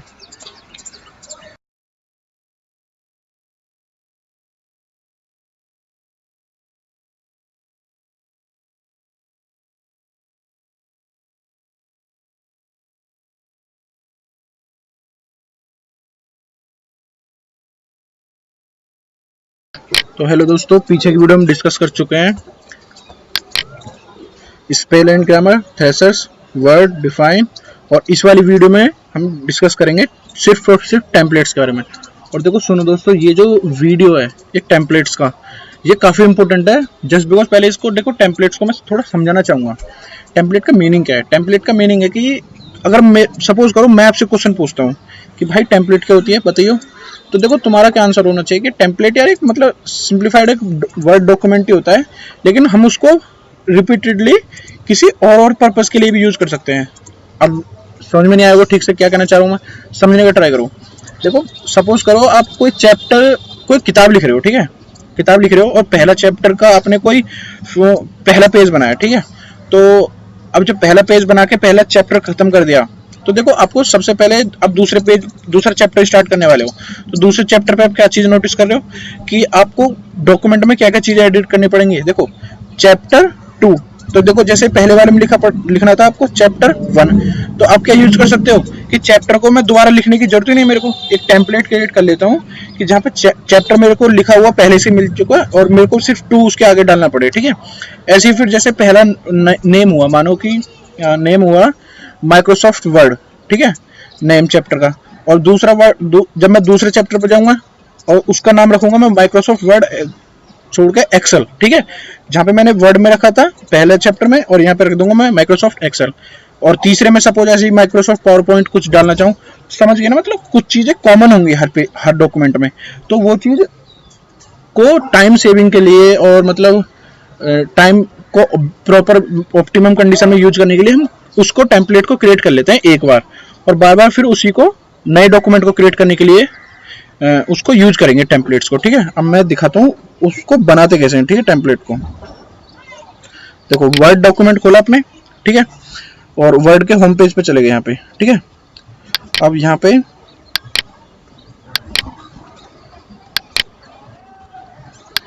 देखो सपोज करो आप यहाँ पे इंसर्ट में जाते हो सबसे पहले, इंसर्ट, ठीक है।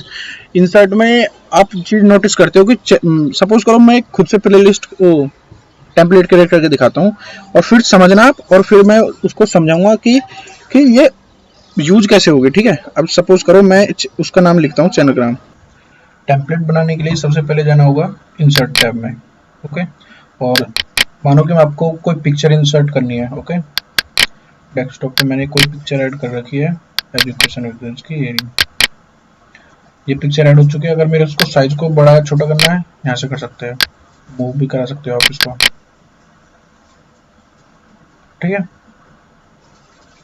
देखो टेक्स्ट ड्रैग करके behind the in front of text, okay. इसको अब आप मूव कर सकते हो टेक्स्ट के ऊपर। अब सपोज करो मेरे को यहाँ पे लिखना है, यहाँ पे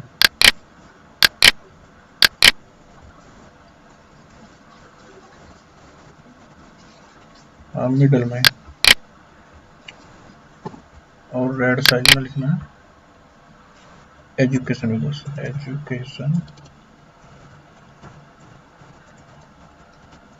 विद अस। ओके, ये हो गया इसका नाम। और इसको और भी थोड़ा मूव कर सकता हूँ मैं, ठीक है। अब मैं यहाँ पे लिखना चाह रहा हूँ कि कोर्स नेम क्या है। वर्ड चेंज कर लेता हूँ, COURS course name equal Microsoft word basics, ठीक है। अब इसके बाद में इसका भी एक लोगो इंसर्ट कर देता हूँ। पिक्चर में जाना है और यहाँ पे आपकी हार्ड डिस्क खुल जाएगी और फोल्डर पे जाके अपने उसको फोटो को सेलेक्ट कर लेना है। इंसर्ट हो चुका है, ठीक है। अब यहाँ पे उसके बाद में यहाँ पे लिख लेता हूँ मैं, ये देखो जैसे कि ये एक टेम्पलेट यहीं तक छोड़ो, इसको थोड़ा छोटा कर लेता हूँ, ठीक है। ये हो गया कोर्स, ये एक टेम्पलेट क्रिएट हो चुकी है। अब मेरे को अगर दूसरा सपोज करो माइक्रोसॉफ्ट एक्सेल के लिए बनाना होगा, तो मैं सारी चीज दोबारा से नहीं रिपीट करूंगा कि मैं पहले फोटो लाऊंगा, फिर एजुकेशन विद से लगूंगा, फिर कोर्स नेम लिख के फिर माइक्रोसॉफ्ट एक्सेल बेसिक लिखूंगा। मेरे को क्या करना होगा, सिर्फ माइक्रोसॉफ्ट एक्सेल वर्ड की जगह पे एक्सेल चेंज करना होगा और फोटो यहाँ पे हटा के इसको और एक्सेल का डाल देना है बस, और कुछ नहीं करना, समझ गए। इसका काम क्या था कि मतलब टाइम बचा लिया, कि दोबारा से हमको जितना टाइम लगता है इन सबको लाने में, तो वहां से हमने सारा टाइम इसको बचा लिया। इसके बाद में इसको हमको सेव करना है, ठीक है। अब देखो फाइल्स में जाना है सेव करने के लिए, और सेव एज करने के लिए सेव एज पे दोबारा करके सेव एज पे, और फिर यहाँ पे करना है कंप्यूटर पे। कंप्यूटर में आपको करना है डेस्कटॉप पे, और डेस्कटॉप पे इसका यहाँ पे नाम लिखो टेम्पलेट का, टेम्पलेट 1 मंजीत, ठीक है। और यहाँ पे सेव एज करना है वर्ड टेम्पलेट, ये बस ध्यान रखना है इसको, ठीक है, दोबारा यूज करने के लिए। अब वर्ड टेम्पलेट सेलेक्ट करके उसका कुछ भी आप नाम दे सकते हो और सेव कर देना है, ठीक है। अब देखो ये टेम्पलेट की फॉर्म में सेव हुई है, ठीक है। अब इसको मैं दिखाता हूँ ये आएगी कहाँ से, ठीक है। क्लोज करा मैंने, और सबसे पहले जाऊंगा मैं यहाँ पे माइक्रोसॉफ्ट वर्ड ओपन करूंगा, ओके। और देखो ये जो पर्सनल वाला ऑप्शन आ रहा है ना, खोल ओपन होने के बाद वर्ड को, यहाँ पे ये पहले नंबर पे आ जाएगी जो भी मैंने क्रिएट करी है। देखो ये करी थी ना टेम्पलेट 1 मंजीत, इसको ओपन करूंगा और मैं इसको यूज कर सकता हूँ अब कुछ भी इंफॉर्मेशन ऐड करने के लिए। जैसे कि मैं यहाँ पे लिखना चाह रहा हूँ, लिखता हूँ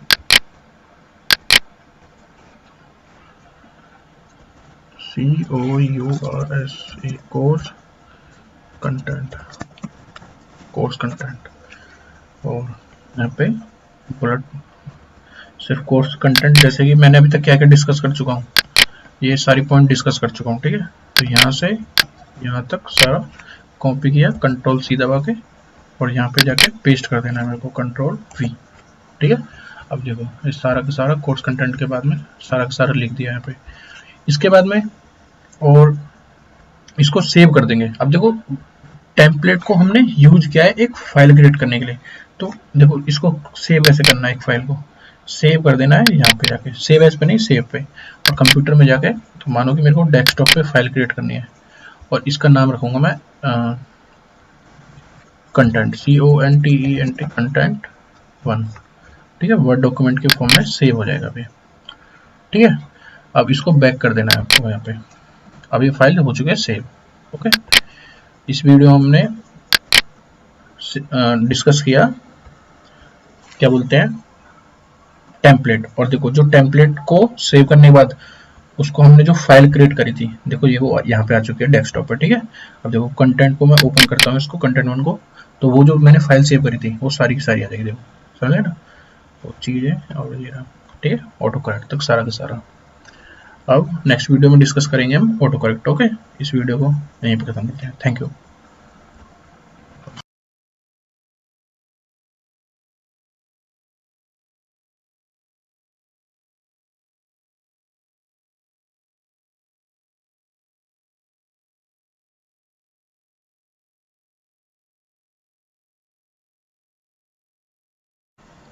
ठीक है दोस्त, पीछे की वीडियो में डिस्कस कर चुके हैं सारी की सारी टेम्पलेट्स के बारे में, कंप्लीट डिटेल्स। ठीक है, इस वीडियो में डिस्कस करने जा रहे हैं ऑटो करेक्ट। ठीक है, ऑटो करेक्ट का मीनिंग क्या होता है पहले ये समझो।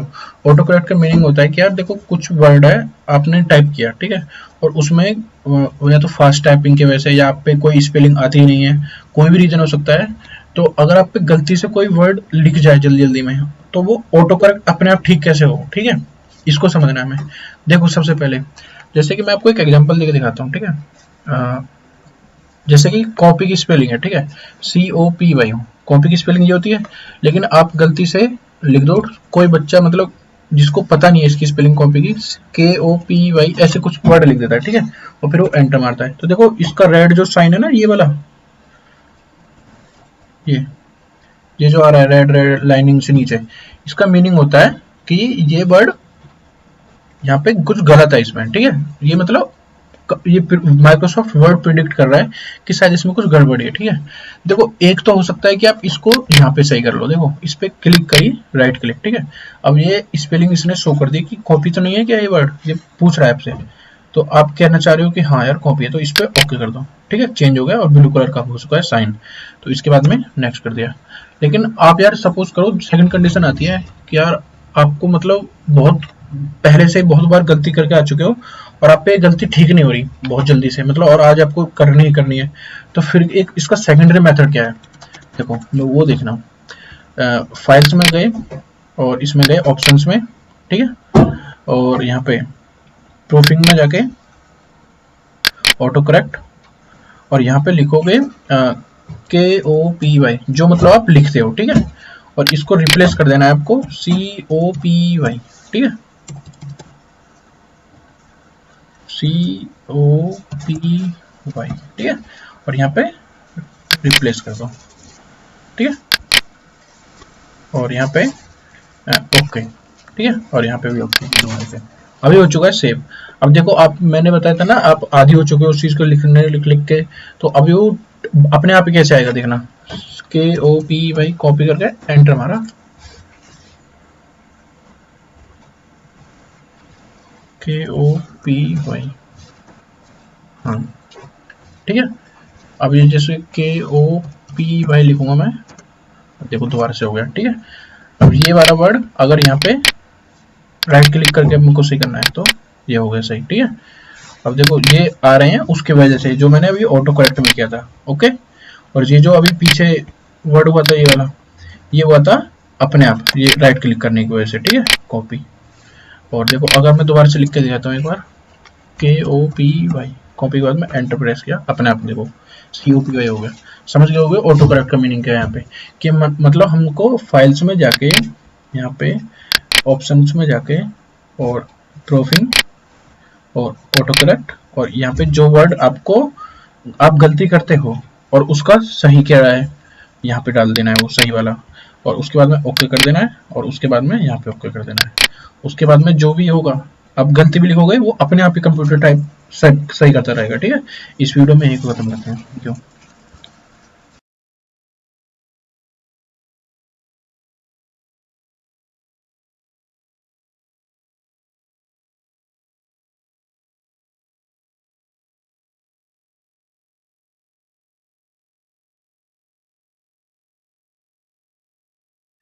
हेलो दोस्तों, पीछे की वीडियो में डिस्कस कर चुके हैं टेम्पलेट्स के बारे में और ऑटो करेक्ट का यूज कैसे करते हैं हम किसी भी वर्ड डॉक्यूमेंट की फाइल में। ठीक है, अब इस वीडियो में डिस्कस करने जा रहे हैं कि इसमें टेबल्स को यूज कैसे करेंगे और टेबल्स का मीनिंग क्या है। ठीक है, पहले मैं आपको टेबल्स का मीनिंग समझा देता हूँ। ओके, देखो टेबल्स का मीनिंग है बेसिकली आप उसमें टेबल में कुछ वर्टिकली डाटा फिल कर सकते हैं वर्टिकली, और कुछ हॉरिजॉन्टली डाटा फिल कर सकते हैं। ठीक है, और मैं इसका एक एग्जांपल देके दिखाता हूँ। जैसे सपोज करो आपके घर में 4 फैमिली मेंबर्स हैं। ठीक है, आप, आपके मम्मी और आपके पापा, ठीक है, और आपका एक भाई है। ठीक है, तो आप जानना चाह रहे हो कि उनका खर्चा किस किस टाइप का होता है। ठीक है, तो आप अपने पापा जी का नाम लिखोगे, आप अपनी मम्मी जी का नाम लिखोगे, आप अपना नाम लिखोगे, फिर आप आपके छोटे भाई का नाम लिखोगे। ठीक है, तो आप अपने पापा का खर्चा लिखोगे, जैसे एक खर्चा कुछ नाम है, सपोज करो उनका पेट्रोल का खर्चा कितना हो जाता है। ठीक है, तो आप अपना खर्चा अपने पापा जी के खर्चे का लिख दोगे कि वो पर मंथ में 1000 रुपीज़ का पेट्रोल खर्च कर देते हैं किसी भी व्हीकल के अंदर। फिर उनका खर्चा आ जाएगा किसी नेक्स्ट स्टेप बी, कि वो और कोई खर्चा होता होगा कि उनको मैस का खाना या कोई भी किसी रेस्टोरेंट में वो खाना खाते हैं तो वो भी खर्चा हो जाएगा, तो वो कितना हुआ। तो हम ऐसे करके एक रिप्रेजेंट कर सकते हैं डाटा को एक पर्टिकुलर मैनर में, ठीक है। इसका मीनिंग आप यहाँ पे समझ चुके होगे। ऐसे फिर आप आपके जैसे मम्मी की वाली लिस्ट आएगी, उसमें क्या डाटा फिल करोगे कि मम्मी जी पेट्रोल का खर्चा नहीं करती बिकॉज वो घर पे रहती हैं, लेकिन वो कभी कभी बाहर से सामान लाती हैं, तो उनकी कोई थर्ड लिस्ट क्रिएट करके उसमें हम डाटा फिल कर सकते हैं। ऐसे आप अपना देखो कि आप किस चीज़ का डाटा फिल कर सकते हो कि आपकी पढ़ाई पे कितना खर्चा हो रहा है, आपको आने जाने के लिए कितना खर्चा हो सकता है। तो इस टाइप का डाटा जो फिल करते हैं हम कुछ हॉरिजॉन्टली और वर्टिकली रोज में फिल कर सकते हैं for proper particular calculation purpose के लिए। ओके, अब इसको हम प्रैक्टिकली देखेंगे कि हम कैसे यूज करेंगे डाटा टेबल्स को, ठीक है। अब देखो वर्ड डॉक्यूमेंट को ओपन कर दिया मैंने, ब्लैंक डॉक्यूमेंट, और इसके बाद में इंसर्ट पे चलते हैं। Okay, insert. ओके, अब ये देखो ये ऑप्शन आया था टेबल्स का, ठीक है। अब मैं टेबल्स के ऊपर जाता हूँ। अब सपोज करो आपके घर में, देखो ये पहले मैं एक बार दोबारा बताना चाहता हूँ कि रो किसको कहते हैं, कॉलम किसको कहते हैं, ठीक है। देखो जो हॉरिजॉन्टली है 1 2 3 4 5, ठीक है, ये जो है ये रो की डायरेक्शन में चल रहे हैं। लेकिन अगर हम कॉलम आना चाह रहे हैं, देखो रो कैसे होती है कि एक रो बना दी, दूसरी रो बना दी, तीसरी रो बना दी, चौथी रो बना दी। अब सेम ऐसे अगर मेरे को कॉलम बनानी है तो कॉलम होती है vertically, first column, second column, third column, fourth column. Okay, तो इसमें हम देखना कैसे कैसे करेंगे। देखो पहले मैं आपको 2 बाई 2 की एक कॉलम ड्रॉ करके दिखाता हूँ, ठीक है। देखो फर्स्ट रो है ये यहाँ से यहाँ तक, ठीक है, ये सेकंड रो है यहाँ से यहाँ तक, और ये फर्स्ट कॉलम है और ये फर्स्ट कॉलम है, ठीक है। यहाँ तक आपको समझ आ चुका होगा। अब सपोज करो मेरे को 3 बाई 4 का वो बनाना है, कोई भी टेबल, ठीक है।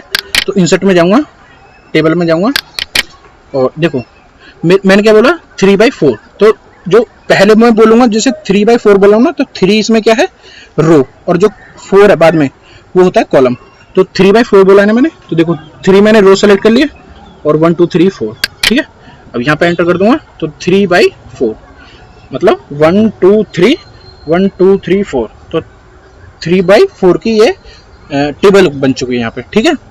अब इसमें देखो हम, अब तो मैंने आपको ये बेसिक समझाया इसको, और देखो इसका नेक्स्ट स्टेप क्या होता है। इंसर्ट में गए, टेबल में गए, और यहाँ पे अगर यहाँ तक आपका कुछ है कि इतने में आपका जो वर्क है उसमें कंप्लीट हो जाएगा।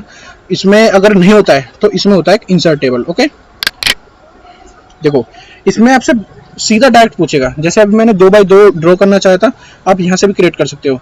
लेकिन सपोज करो मेरे को 10 बाई 10 का चाहिए होने लगे, तो इसमें 10 बाई 10 का ऑप्शन अगर मतलब कम टेबल शो कर रखे थे उसमें, अगर सपोज करो मेरे को 50 बाई 50 का करना था या 10 बाई 10 का करना हो, तो सपोज करो मैं आपके सामने 50 बाई 50 का बनाना चाह रहा हूँ, मतलब 50 रो होनी चाहिए और 50 ही कॉलम होनी चाहिए, 50।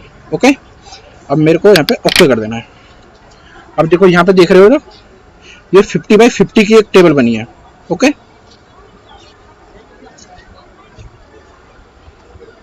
देख समझ पा रहे होगे आप।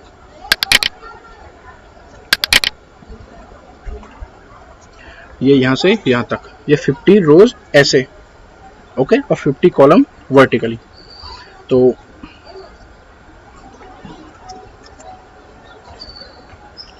पीछे बैक स्टेप पे जाते हैं, और देखो इसको मैं सेकंड स्टेप में ले जाना चाह रहा हूँ। अब टेबल का मीनिंग क्या हुआ, टेबल का मीनिंग आप समझ चुके होगे। अगर मैंने जैसे बताया था कि यहाँ पे आपका फादर का नेम, आपकी मम्मी जी का नाम और आपका नाम, आपके भाई का नाम, अगर ऐसे कुछ 4 मेंबर्स हैं तो 4 की रो बन जाएगी, और उसके बाद में जो डाटा फिल होगा उनकी इन्फॉर्मेशन, कितना खर्चा था, वो बन जाएगा कॉलम्स में। ओके, अब मैं जा रहा हूँ इससे नेक्स्ट स्टेप के थ्रू, ठीक है। सबसे पहले डिजाइन में जाना है मेरे को। ओके,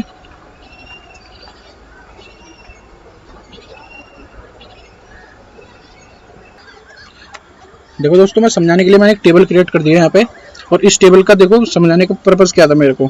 जैसे मंजीत है, मैंने एक टेबल क्रिएट करी है एक ट्यूशन फीस के रिगार्डिंग, ठीक है, कि जैसे कोई स्टूडेंट टीचर है कोई, तो वो एक टेबल क्रिएट करके रखना चाह रहा है अपने प्रॉपर इन्फॉर्मेशन के लिए। ओके, तो जैसे मंजीत नाम ने, कोई मंजीत नाम का बंदा है, उसने जनवरी की फीस दे दी है, लेकिन फरवरी में उसने फीस जमा नहीं करी, और मार्च में जमा कर दी और अप्रैल में जमा कर दी। ओके, अंशु जो नाम का बंदा है उसने 4 महीने की फीस जमा कर रखी है। अमित जो बंदा है उसने जनवरी में भी जमा करी, फरवरी में जमा करी, लेकिन मार्च में जमा नहीं करी, लेकिन अप्रैल में जमा कर दी। ओके।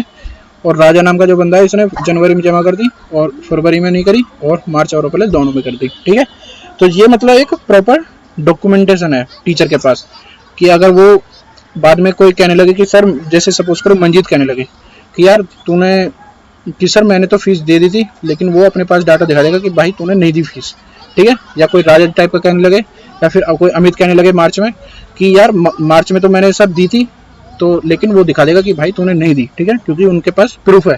तो टेबल का पर्पज यही होता है कि प्रॉपर डाटा यूज कर सकते हैं हम कोई भी डाटा एंट्री करने के लिए। ओके। तो बस इस वीडियो को यहीं पे खत्म करते हैं। ओके।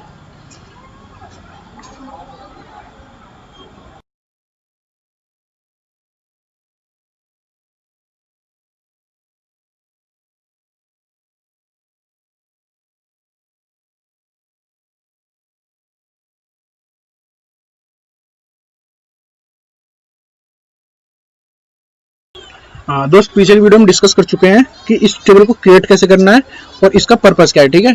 अब इस वीडियो में मैं बताऊंगा ये जो अब करंट में है कि इसमें हम टेबल को ऐड कैसे कर सकते हैं। ठीक है। अब देखो टेबल में ऐड क्या क्या कर सकते हैं हम, कि मानो कि अब कोई टीचर पढ़ाता जा रहा है। ठीक है। और उसमें अगले महीने से बच्चा कोई ऐड हो जाए कि सर मैं भी आपके पास ट्यूशन पढ़ना चाह रहा हूँ। तो सपोज करो उसको करना क्या होगा, उसको यार एक लिस्ट यहाँ पे बढ़ानी होगी। ठीक है। यहाँ पे जैसे राजा के नीचे कोई और स्टूडेंट आ जाए बाद में, तो उसको क्या करना होगा, एक अलग से उस बच्चे के नाम की रो क्रिएट करनी होगी। ठीक है। कि वो बच्चा आया सपोज करो मार्च में, तो ठीक है, मार्च से पहले यहाँ पे 0 0 फिल हो जाएंगी क्योंकि वो बच्चा उस टाइम पे था नहीं यहाँ पे। जैसे ही मार्च में आया और मार्च में ट्यूशन पढ़ा तो वो यहाँ पे फीस देगा। सपोज करो अगर दी तो 500 एंटर करा देंगे, और यहाँ पे अप्रैल में अगर वो पढ़ता है तो यहाँ पे फिर 500, वरना अगर यहाँ पे छोड़ के चले जाता है तो 0। फिर ऐसे ही अगर हमको अप्रैल के बाद में मई महीना आ जाता है तो उसमें क्या करना होगा, एक नई कॉलम क्रिएट करनी होगी। तो मैं इसको दिखाना, इस वीडियो में बस हमारा यही काम है कि इसमें वो फिल कैसे करी जाएगी, रो कैसे फिल करी जाएगी और एक कॉलम कैसे फिल करी जाएगी। ठीक है। अब देखना रो को कैसे फिल करते हैं। देखो ये जो मैं जूम करके दिखा देता हूँ। देखो ये जो प्लस पॉइंट आएगा ना यहाँ पे, ऐसे इस कर्सर को यहाँ पे ले जाएंगे और यहाँ पे एक प्लस पॉइंट आ रहा है, इस पे टैप कर देंगे। ठीक है। देखो इसने क्या करा, एक रो इंट्रोड्यूस करा दी है जिसमें कि हम एक नए स्टूडेंट का डाटा फिल कर सकते हैं। ओके। सेम ऐसी समझ गए कि जो मैंने बताया था कि बच्चे का नाम लिखा जाएगा और यहाँ पे अगर उसने फीस दी है कोई से भी महीने की तो वो फिल कर देंगे। और ऐसे ही अगर हमको मंथ ऐड करना है, जैसे अप्रैल के बाद आता है मई। ठीक है। तो देखो मैं यहाँ पे ले जाऊंगा,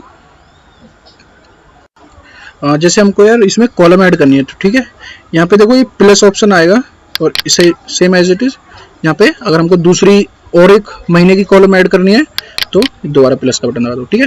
जैसे मई, जून, ये इस टाइप से हम क्रिएट कर सकते हैं। ठीक है। इस वीडियो में हमने क्या सीखा कि हम किसी में रो कैसे इंट्रोड्यूस करा सकते हैं और कॉलम कैसे इंट्रोड्यूस करा सकते हैं। ठीक है। इस वीडियो को यहीं पे खत्म करते हैं। Thank you.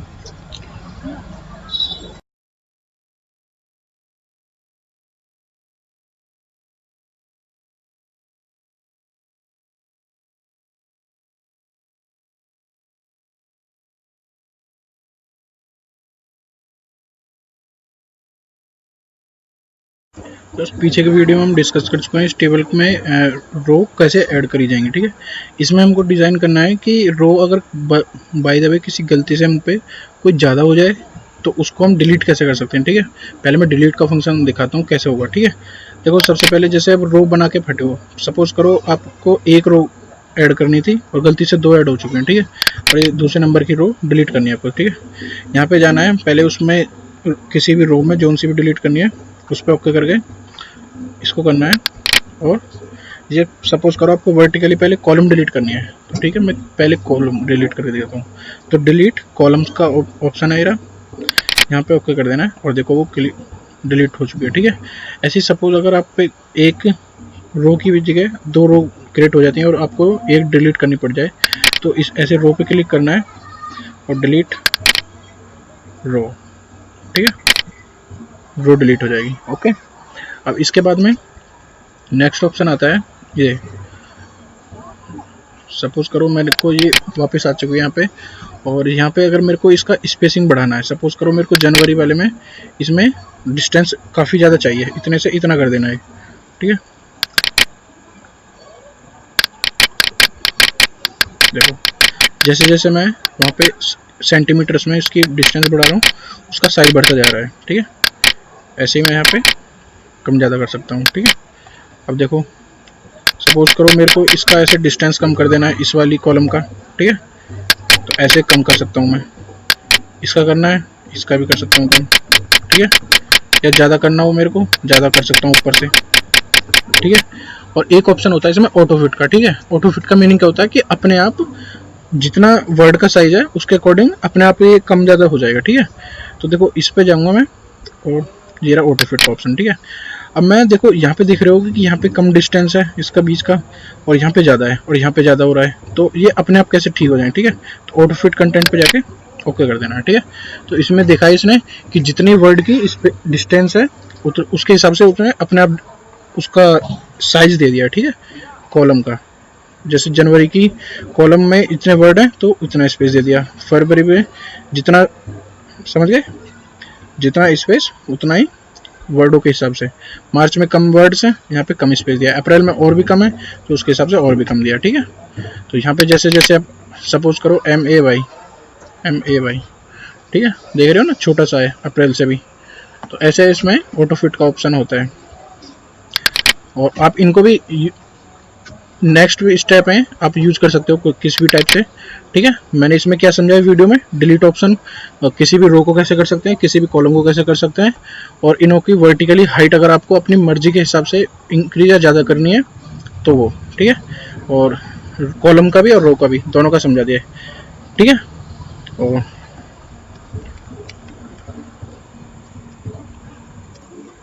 देखो इस नेक्स्ट स्टेप है डिस्ट्रीब्यूट रोज और डिस्ट्रीब्यूट कॉलम्स, ठीक है।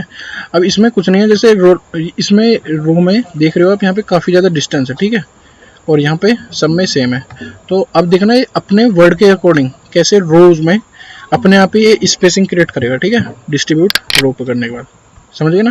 देखो पहले नेम का वाला जो रो था कितना बड़ा था, अब कितना छोटा हो गया। तो ये डिस्ट्रीब्यूटर रो और डिस्ट्रीब्यूट कॉलम ये ऐसे यूज कर सकते हो, ठीक है। इस वीडियो को यहीं पे खत्म करते हैं, थैंक यू।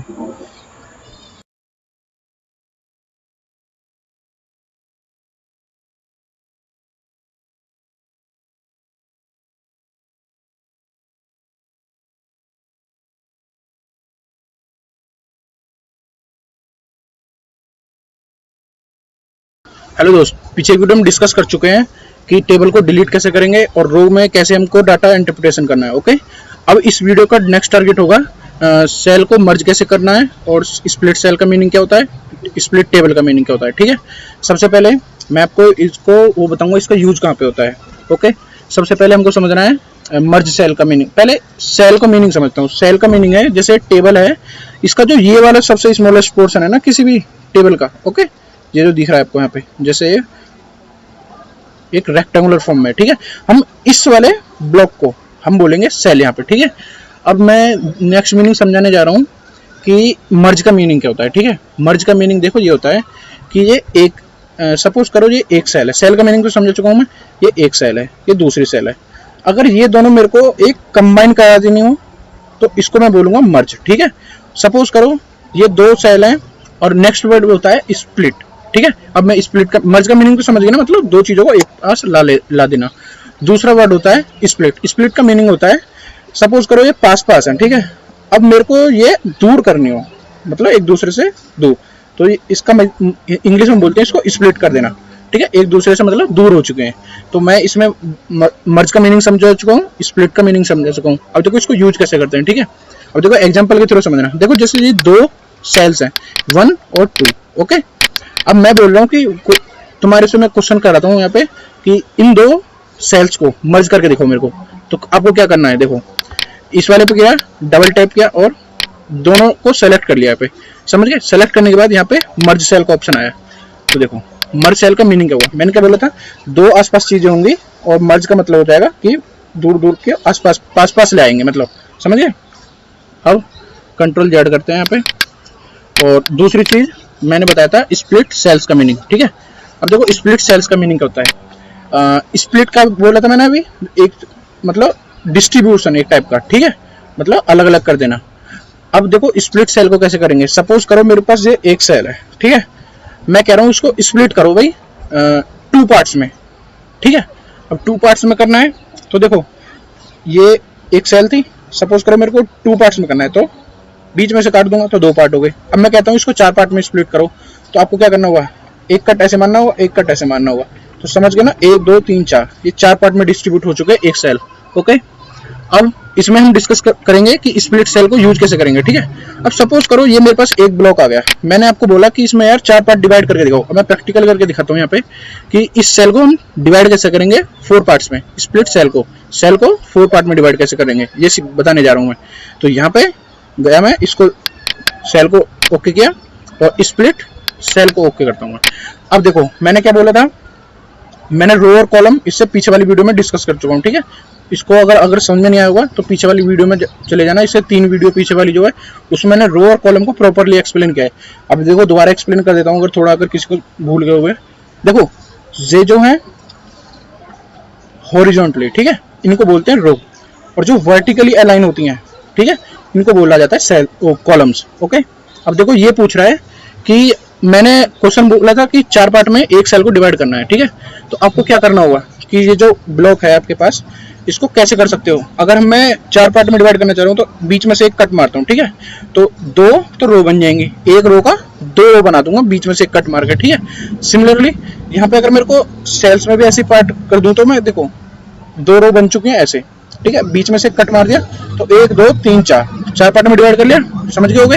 अगर मेरे को 6 में करना होता, सपोज करो मैं 6 में कैसे करता, अगर मेरे को 2 रो चाहिए होती, मेरे को 3 कट मारने होते, समझ गए। तो अब देखो मेरे को करना है कि 2 तो मेरे को रो चाहिए और 2 ही कॉलम चाहिए।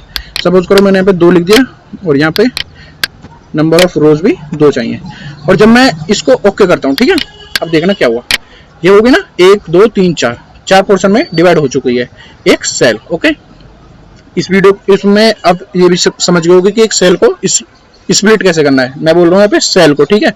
अब एक कंप्लीट टेबल है, ठीक है। नेक्स्ट क्वेश्चन मेरा आता है आपके पास कि दोस्त ये करके दिखा, एक टेबल कंप्लीट बड़ी वाली, जैसे कि ये वाली टेबल है, समझ गए होगे, ये जो एक रेक्टेंगुलर की फॉर्म में। मैं कहता हूँ आपसे कि यार इस पूरी टेबल को 2 टेबल में कन्वर्ट करके दिखा।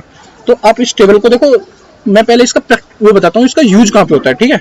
अब करके तो बाद में देखेंगे, पहले इसका पर्पस कहाँ पे यूज हो सकती है, जो टेबल एक टेबल से दूसरे टेबल में कन्वर्ट करना हो। सपोज करो देखो मैंने एक ट्यूशन फीस की लिस्ट बनाई थी, ठीक है। अब यार कोई टीचर है, ठीक है, टीचर कुछ बच्चों को पढ़ा रहा है, जैसे अभी तक हैं 1 2 3 4 बच्चे हैं, मंजीत अंशु अमित राजा, ठीक है। अब आने वाले टाइम में अगर सपोज करो टीचर के पास नंबर ऑफ स्टूडेंट का काउंट काफी ज्यादा बढ़ जाता है, अब तो 4 है, कल को आने वाले टाइम में 1 साल बाद ही 100 बच्चे हो जाएं, ठीक है। तो टीचर को बहुत प्रॉब्लम होगा एक साथ इतना सारा एक साथ डाटा रखने के लिए। तो टीचर क्या करेगा, इतने सारे बच्चों को एक साथ मतलब पढ़ाने के लिए, और 2 सेक्शन डिवाइड कर सकता है, ठीक है, ए सेक्शन बी सेक्शन, ठीक है। अब तो इसमें क्या करना होगा, फिर वर्ड फाइल में डाटा बिल्कुल ठीक से रखने के लिए उसको 2 टेबल क्रिएट करनी होंगी। एक टेबल है जब वो कम बच्चे थे, अब ज्यादा हो गए तो उसको एक टेबल ए सेक्शन के लिए, दूसरी बी टेबल जो होगी वो दूसरे सेक्शन के लिए करनी होगी। तो यहाँ पे हम सीखेंगे कि वो जो टेबल है, ओके, उसको 2 टेबल्स में कैसे कन्वर्ट करेंगे। सपोज करो देखो पहले रूल को याद रखना है आपको कि जो रो जो होगी, रो मैं बोल रहा हूँ रो की जो ऊपर वाली लाइन होगी हमेशा टेबल वहां से कटेगी जो कटेगी, ठीक है। दोबारा बोलता हूं मैं अगर नहीं समझोगे कि जो भी एक रो है, ठीक है, अगर मेरे को सपोज करो 100 बच्चे हैं, ठीक है, 100, और 100 बच्चों में से 50 वाले बच्चे पे जाना है मेरे को लिस्ट में, और 51 वाले पे जाके उस पर सेलेक्ट करके और 50 से ऊपर वाले काउंट कर लेने मेरे को कि 50 लिस्ट ऊपर वाले में है, और तो उस पे जाके अब देखना मैं करूंगा क्या। सपोज करो यहाँ पे कोई काउंटिंग 50 वाले स्टूडेंट पे बैठती, ठीक है, और ये 50 पे अंशु होता, ठीक है, तो मेरे को 51 पे आना है अमित पे, ठीक है। अब देखो स्प्लिट टेबल को क्या करने पाएगा कि दूसरी टेबल क्रिएट हो चुकी है यहाँ पे, ओके, मतलब ए सेक्शन के अलग और दूसरे सेक्शन के अलग। ओके, इस वीडियो में हमने क्या डिस्कस किया, ठीक है। अब मैं दोबारा से रिव्यू करा देता हूँ कि सबसे पहले मर्ज सेल, मतलब 2 सेल को एक पास मर्ज कर देना, मतलब एक दूसरे में मिला देना। स्प्लिट का मतलब होता है जो आसपास सेल है, एक ही सेल है, उसमें 1 पार्ट 2 पार्ट 3 पार्ट ये करने कैसे हैं, ठीक है। मैंने बता दिया था रो और कॉलम का फंक्शन। ओके, स्प्लिट टेबल का मीनिंग जैसे मैंने एग्जांपल देके समझाया कि नंबर ऑफ स्टूडेंट इंक्रीज हो गए थे तो टीचर को क्या करना पड़ा था, टेबल न्यू वाली इंक्रीज मतलब इंड्यूस करानी पड़ी टीचर को। ओके, इंड्यूस का मतलब होता है बनाना, मतलब ठीक है। तो इस वीडियो को यहीं पे खत्म करते हैं, काफी लंबी वीडियो हो गई, नेक्स्ट वीडियो में डिस्कस करेंगे आगे का। ठीक है, थैंक यू।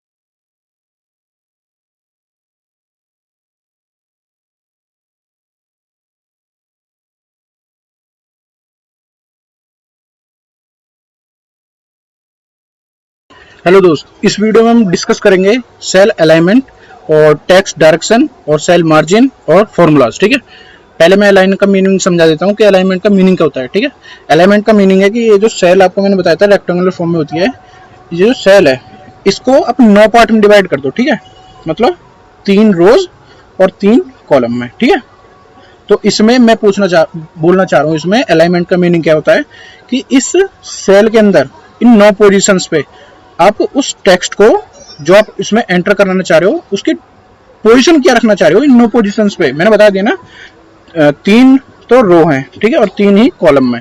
अब मैं बताता हूँ, देखो ये जो टेक्स्ट है, ठीक है, ये जो टेक्स्ट है ये देखो फर्स्ट रो की फर्स्ट कॉलम में है, समझ गए। अब मैं कहना चाह रहा हूँ कि इसको यार थर्ड रो की फर्स्ट पोजीशन पे लाओ। तो देखो एलिमेंट में गए और यहाँ पे देखो ये 9 पोजीशन जो मैंने अभी आपको समझाई है ना वो आ रही है, मतलब 3 तो रो हैं और 3 ही कॉलम है। ठीक है, ये वाली कॉलम और ये वाली रो। ठीक है, अब मैं बोलना चाह रहा हूँ कि इसको थर्ड रो की फर्स्ट कॉलम में आओ। तो देखो थर्ड रो ये रही 1 2 3 और फर्स्ट पोजीशन ये रही, यहाँ पे आ जाएगा। तो देखो समझ गए, थर्ड रो की मतलब फर्स्ट सेकंड थर्ड रो की फर्स्ट पोजीशन पे मतलब कॉलम में फर्स्ट में। अब मैं अगर बोलना चाहूँ, सपोज करो कोई भी ले लो कि सेकंड रो की थर्ड कॉलम में। ठीक है, अब देखो सेकंड रो मतलब फर्स्ट रो सेकंड रो की थर्ड पोजीशन पे 1 2 3 मतलब इस पोजीशन में लाना चाह रहे हो तो इस पे कर लेंगे। ठीक है, तो समझ गए होगा मेरा मीनिंग क्या है अलाइनमेंट का। मतलब ये जो रो और कॉलम मतलब 3 बाई 3 में एक डिवाइड कर दिया गया है उस पूरे सेल को और उस पर हम पोजीशन कौन सा लेना चाह रहे हो। ठीक है, 9 की 9 पोजीशन पे आप अपनी मर्जी से कोई भी यूज कर सकते हो। ठीक है, अब सपोज करो मैंने सेंटर में लिया है, तो सेंटर क्या मीनिंग हुआ कि दूसरी रो मतलब बीच वाली रो और बीच वाली ही कॉलम, समझ गए। और इसके बाद में मैं डिस्कस करने जा रहा हूँ टेक्स्ट की डायरेक्शन क्या होगी। देखो डायरेक्शन मतलब हिंदी में बोलते हैं इसको दिशा, और इसको चाह कैसे रहे हो आप, मतलब ये ऐसा दिखे या ऐसा दिखे जो भी टाइप का। ठीक है, अब देखो मैंने टेक्स्ट को सेलेक्ट कर रखा है। ठीक है, अब मैं यहाँ पे जाऊंगा टेक्स्ट डायरेक्शन, समझ गए। जनवरी अब ऐसा लिखा हुआ आ चुका है, अब ऐसे रोटेट हो चुका है ना, मतलब 180 डिग्री पर। और यहाँ पे देखो अब दोबारा वही पोजीशन जो आपकी पहली थी, मतलब समझ गए ना। ऐसे हो सकता है, ऐसे हो सकता है, या ऐसे हो सकता है, या फिर समझ गए सेम पोजीशन।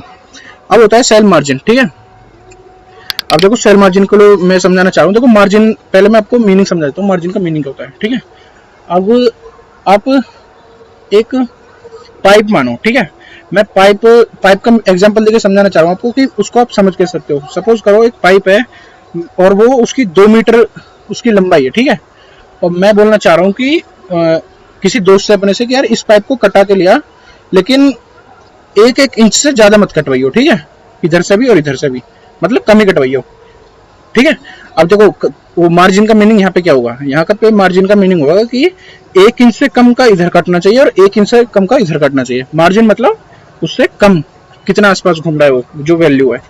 अब देखो इसमें कैसे समझाऊंगा, अब देखो इसमें कुछ मार्जिन दिया हुआ है। ठीक है, सेल मार्जिन मतलब इस वाले जो सेल है इसमें आप जो टेक्स्ट लिखना चाह रहे हो वो टेक्स्ट कहाँ से स्टार्ट हो, समझ गए। मार्जिन का मतलब है, देखो जहाँ पे आप ये समझ रहे होगे जैसे सेल मार्जिन के अंदर आप इसने ये 4 ऐसे काट रखा है। ठीक है, ऐसे, तो इसका मीनिंग है कि मतलब इस जैसे ये ऐसे ऐसे काट दी ना, तो इस वाली जो लाइन है कटिंग वाली लाइन से ऊपर टेक्स्ट ना चला जाए, ये जो नीचे काटा था इससे नीचे ना चला जाए, और ये जो ऐसे वर्टिकली काटा था तो इसके इधर ना चला जाए टेक्स्ट, समझ गए। और ऐसे ही सेम टू सेम इधर टेक्स्ट चला ना जाए, समझ गए। तो ये वाला पोर्शन बचा है, इसमें आप टेक्स्ट को एंटर कर सकते हैं। ओके, अब मैं एक एग्जांपल लेके दिखाता हूँ। ठीक है, सेल मार्जिन। अब देखो ये कह रहा है टॉप में कितना होना चाहिए। अब देखो टॉप में मैंने यहाँ पे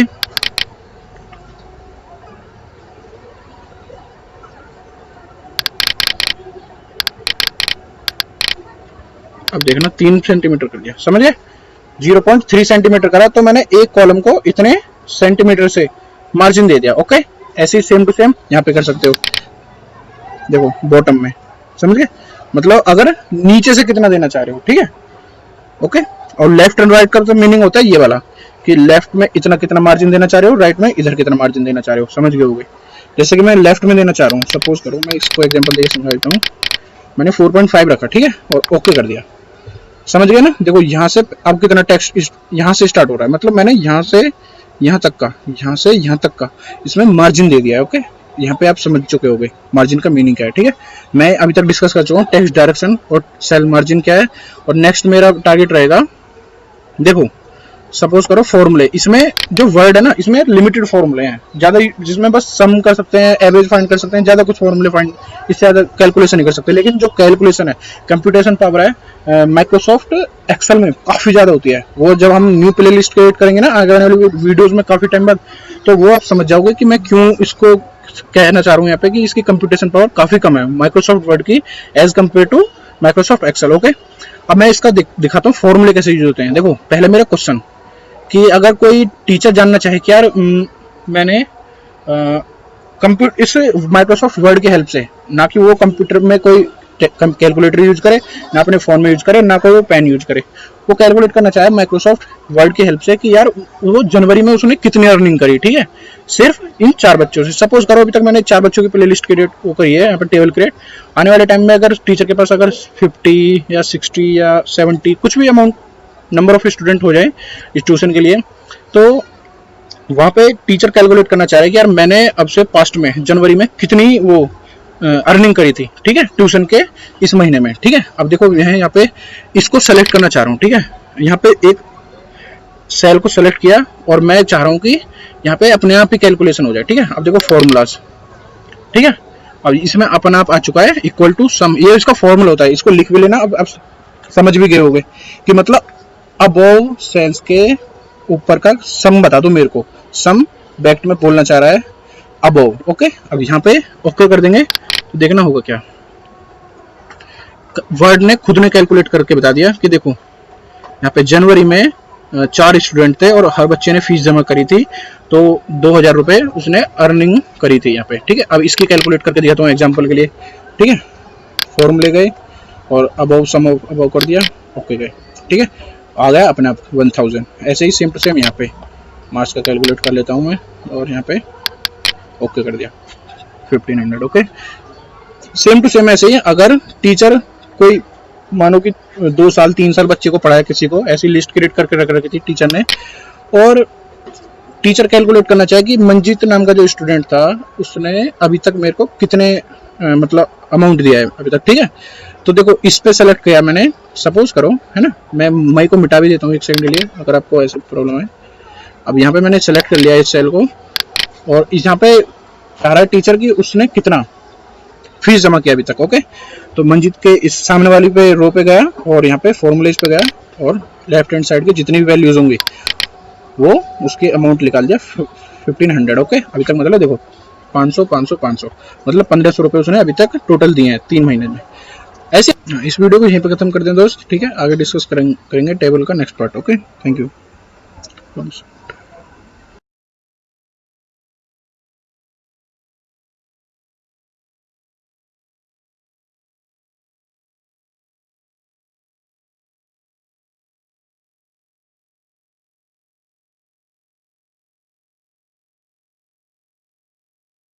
दोस्त पीछे की वीडियो में डिस्कस कर चुका है कंप्लीट टेबल्स के बारे में, ठीक है। इस वीडियो में डिटेल में एनालिसिस करेंगे शेप्स के बारे में, ठीक है, शेप का यूज क्या होता है, कैसे कैसे शेप को मैनिपुलेट करते हैं। ओके, ठीक है, शेप्स का मतलब हिंदी में होता है आकृति। ओके, देखो सबसे पहले जाते हैं इंसर्ट में। ओके, इंसर्ट में जाने के बाद होता है ऑप्शन शेप्स। ओके, शेप्स में देखो बहुत ज़्यादा वैरायटी के शेप्स होते हैं इसमें अवेलेबल। शेप्स आपने वहाँ पे पढ़ी होंगी जो MS पेंट करके कुछ होता है ना, MS पेंटिंग, जिसमें झोंपड़ी वगैरह बनाते रहते हैं बच्चे छोटे छोटे 7-6 क्लासेस के, तो उसमें देखा होगा आपने, ठीक है। अब देखो ये शेप जैसे सपोज करो इनमें से कोई भी मैं सेलेक्ट कर लेता हूँ जस्ट लाइक दिस। ओके, यहाँ पे मैं सेलेक्ट कर लिया है और इतने पे मैंने ड्रॉ कर लिया। ओके, देखो अब ये शेप जो मैंने सेलेक्ट करी थी वो आ चुकी है। अब इसको मैं चेंज भी कर सकता हूँ, साइज यहाँ से इंक्रीज या डिक्रीज जैसे भी करना चाहो, ठीक है।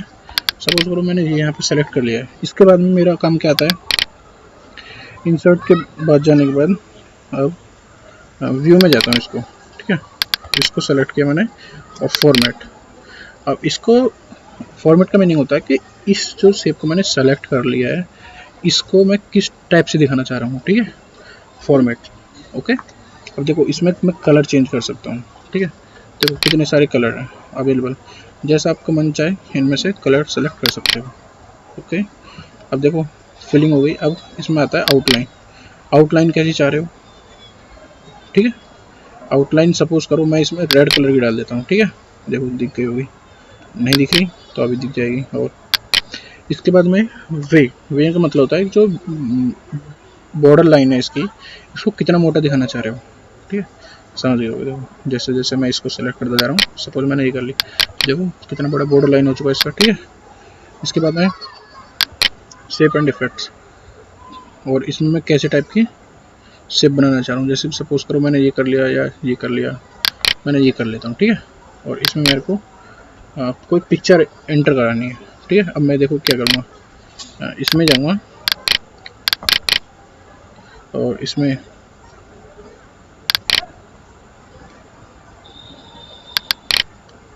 यहाँ पे जाके ऑप्शन आता है इसमें। सबसे पहले देखो इसको अगर समझने के लिए आपको समझाऊँ मैं, टेक्स्ट टैब का मीनिंग क्या होता है। टेक्स्ट टैब का मीनिंग होता है कि इसके आसपास अगर टेक्स्ट हो, ठीक है, तो ये टेक्स्ट के आसपास दिखनी कैसी चाहिए आपको शेप, ठीक है। अब देखो जैसे ये जो लाइनिंग आपको दिख रही होंगी ना यहाँ पे, ये अगर ये शेप यहाँ पे अपने बीच में ऐसे इंट्रोड्यूस करा दी है तो ये लाइन्स के बीच में दिखेगी कैसे, ठीक है। यहाँ पे ऐसे दिख सकती है, बीचों बीच भी दिख सकती है, बिल्कुल मतलब टेक्स्ट बाहर दिख रहा है और ये इसके अंदर दिख रही है, ऐसी भी शेप दिख सकती है, ठीक है। इसका मीनिंग यही होता है स्क्वायर, ठीक है। और जैसे मैंने बिहाइंड द टेक्स्ट कर दिया, ठीक है, तो इसका मीनिंग है कि ये जो टेक्स्ट मैंने यहाँ पे लिख दिया तो इसके पीछे पीछे शेप दिखेगी, समझ गए। जैसे कि मैं आपको यहाँ पे कुछ एंटर करके दिखा देता हूँ, जैसे MANJEET Manjeet, SANGH Manjeet, enter कर दिया और यहाँ पे देखो, समझ गए ना। टेक्स्ट मेरा पहले दिख रहा है और शेप मेरी बाद में, ठीक है। टेक्स्ट शेप का मीनिंग यही होता है। अब सपोज करो मेरे को यहाँ पे पिक्चर एंटर कराना है, ठीक है, पिक्चर एंटर। पिक्चर के लिए सबसे जाना पहले होगा सेव एंड फिल में, ठीक है, मतलब इसमें जाना है, फिर पिक्चर में पिक्चर सेलेक्ट कर लेनी है। देखो पिक्चर के 2-3 ऑप्शन देता है। सबसे पहले देता है मतलब आप जो फाइल है वो कंप्यूटर से सेलेक्ट कर सकते हो या फिर अपनी वन ड्राइव जो इसकी मतलब गूगल टाइप की होती है, माइक्रोसॉफ्ट की अपनी। तो सपोज करो मैं यहाँ से अपना कंप्यूटर से सेलेक्ट कर रहा हूँ और मैंने डेस्कटॉप पे गया और मैंने सपोज करो अपने चैनल का लोगो यहाँ पे पेस्ट कर लिया। तो समझ गए ना, इसके मतलब शेप के अंदर अपने आप ये टेक्स्ट चली गई है, इमेज, ठीक है, पिक्चर। और यहाँ पे फिर कुछ नहीं है, जैसा दिख रहा है देखो चैनल का लोगो एक शेप के अंदर, और मैंने शेप भी सेलेक्ट करी थी। और इसके बाद में अगर देखो टेक्स्ट टैब का मीनिंग क्या होता है, सपोज करो मेरे को ये यहाँ पे कॉपी कर लेता हूँ मैं। पहले मैं कोई टेक्स्ट में इसमें एंटर करके दिखाता हूँ, ठीक है।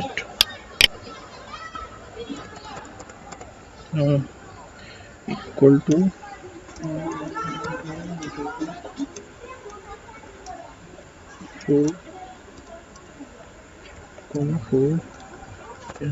ठीक है। अब यहाँ पे ये आ चुका है कि इस शेप को मेरे को यहाँ पे मूव कराना है, ठीक है।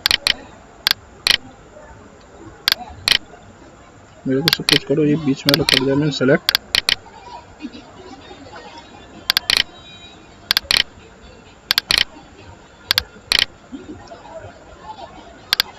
ये इसमें शेप को भी चेंज कर सकते हो यहाँ से, और इसको जैसे मूव कराना है मेरे को।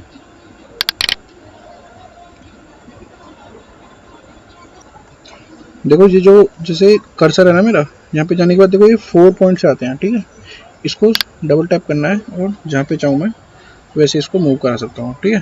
तो देखो जैसे मैंने टेक्स्ट टैब्स अभी सेलेक्ट किया था तो उसी के अकॉर्डिंग ये दिख रहा है, ठीक है, कि बीचों बीच टेक्स्ट के एंटर हो चुका है। ऐसे ही मैंने जैसे बताया था बिहाइंड द टेक्स्ट होता है, एक टेक्स्ट को आप सपोज करो राइट हैंड कॉर्नर में अपर साइड लेना चाहते हो वहाँ पे ले सकते हो, और ऐसे ऐसे डिफरेंट टाइप की पोजीशन है। ठीक है, समझ गए होगे शेप का मीनिंग। और इस वीडियो में यही खत्म करते हैं, नेक्स्ट पोर्शन अगली वीडियो में डिस्कस करेंगे। Thank you.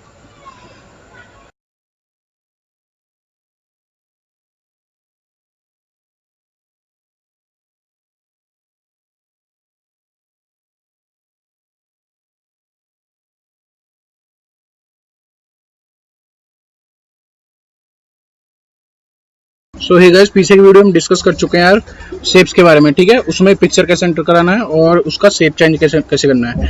अब इस वीडियो में डिस्कस करने जा रहे हैं चार्ट के बारे में। ठीक है, चार्ट देखो एक सिंपली एक रिप्रेजेंटेशन होता है किसी पर्टिकुलर डाटा को रिप्रेजेंट करने के लिए। ओके, अब देखो कैसे शेप चार्ट में जाना है मेरे को, और सपोज करो ये देखो वैरायटी ऑफ चार्ट्स दिखा रखे हैं आपको यहाँ पे, और आपको कोई चार्ट चाहिए हो, जैसे कि मेरे को पसंद है स्पेशली पाई चार्ट। ठीक है, पाई चार्ट होता है, समझ गए होगे स्क्रीन पे देख के, कि एक सर्कल में डिनोट करना है हमको कि किस टाइप का कौन सा डाटा रिप्रेजेंट कौन से क्वार्टर में करना चाह रहे हैं। ठीक है, अब देखो सपोज करो मैं इस पाई चार्ट को सेलेक्ट कर देता हूँ। ओके, अब यहाँ पे सेलेक्ट कर लिया है। अब देखना यहाँ पे एक एक्सेल फाइल क्रिएट होती है। ठीक है, एक्सेल फाइल में हमको रिप्रेजेंट करना है डिफरेंट वैरायटी का डाटा। अब जैसे फर्स्ट क्वार्टर है, फर्स्ट क्वार्टर देखो आप यहाँ पे देख रहे होगे कि नीला कलर का डॉट रिप्रेजेंट कर रहा है इसको। ओके, सेकंड क्वार्टर है ऑरेंज का, ये ऑरेंज ये वाला। थर्ड क्वार्टर है ग्रे कलर, ये रहा। फोर्थ क्वार्टर है येलो, ये वाला। अब देखो इसकी वैल्यूज चेंज कैसे करनी है। सपोज करो मेरे को यहाँ से यहाँ तक या यहाँ तक कैसे भी इस डाटा को वेराइटी में डिफरेंट टाइप का रिप्रेजेंटेशन करना है। सपोज करो आपकी वैल्यू फर्स्ट क्वार्टर की थी, मैं एज्यूम कर रहा हूँ कोई भी, सपोज करो 3.5। ओके, एंटर करता हूँ। यहाँ पे चेंजेस देख लिया आपने। ओके, अब ऐसे ही यहाँ पे देखो सेकंड क्वार्टर, यहाँ पे मैं इसको चेंज करके दिखाता हूँ आपको 1.8। ओके, देखो ये चेंज हो गई वैल्यू। तो आप इसकी वैल्यू आप समझ चुके होंगे कि मैं कहना क्या चाह रहा हूँ, कि पहले आपको क्वार्टर को डिवीजन करना है, उसके बाद में यहाँ पे जो भी वैल्यू रिप्रेजेंट वहाँ पे करी जाएगी, आप यहाँ पे उसको ऑब्जर्व कर सकते हो एक बेटर रिप्रेजेंटेशन के लिए। ओके, ठीक है, इसका मीनिंग आप समझ चुके हो। यहाँ पे नेक्स्ट डिस्कशन का टॉपिक होगा, सपोज करो आप इसको चेंज मतलब एक अलग टाइप से दिखाना चाह रहे हो। ठीक है, ये वेराइटीज है अलग अलग टाइप की, इनमें से कोई सा भी सेलेक्ट कर सकते हो, जैसे कि आप ये। ओके, अब सपोज करो मैंने को ये अच्छा लग रहा है अभी, तो मैंने ये सेलेक्ट कर लिया, यहाँ पे एंटर किया, और फिर ये आपकी रिबन खुल चुकी है। अब इंसर्ट में जाना है मेरे को। नेक्स्ट टॉपिक डिस्कस करने जा रहा हूँ मैं यहाँ पे, ये ऑब्जेक्ट। ठीक है, ऑब्जेक्ट में देखो हम करने क्या वाले हैं, पहले इसको समझो। ऑब्जेक्ट में हम करने वाले हैं कि अगर इस वर्ड फाइल के अंदर, मैं बोल रहा हूँ ध्यान से सुनना, क्या बोलना चाह रहा हूँ, इस वर्ड फाइल के अंदर मैं मल्टीपल टाइप का मल्टीमीडिया फाइल्स को शो कराना चाह रहा हूँ। मल्टीपल मीडिया टाइप क्या होता है यहाँ पे मीनिंग, जैसे कि कोई वीडियो आप वर्ड फाइल के अंदर एंटर करना चाहते हो, आप किसी एक्सेल फाइल को इसमें डाल सकते हो, आप किसी टेबल को इंसर्ट करा सकते हो, समझ गए ना, किसी पावर पॉइंट की स्लाइड को इंसर्ट करा सकते हो। तो इसको बोलते हैं हम मल्टीपल टाइप का मल्टीमीडिया है, और आप इसको वर्ड फाइल के अंदर उसको डालने चाह रहे हो। ठीक है, तो अब देखो मैं कोई डाल के दिखा देता हूँ एक सेकंड के लिए। ऑब्जेक्ट में जाता हूँ, सेलेक्ट करता हूँ ऑब्जेक्ट को। अब ये ओपन कर देगा आपके हार्ड डिस्क को। ठीक है, हार्ड डिस्क में जहाँ पे भी आपकी फाइल है ब्राउज करना है आपको। जैसे कि सपोज करो कोई ये मैंने वीडियो इंसर्ट कर देता हूँ यहाँ पे। अब देखना चेंजेस क्या होगा। ओके फाइल गया मैंने, यहाँ पे एक वीडियो फाइल क्रिएट हुई शो दिखेगी आपको यहाँ पे। अब उसको आप इस वर्ड फाइल के अंदर ओपन कर सकते हो, समझे। अब देखना कैसे होगा, लोड हो रहा है अभी, काफी टाइम लग रहा है। ठीक है,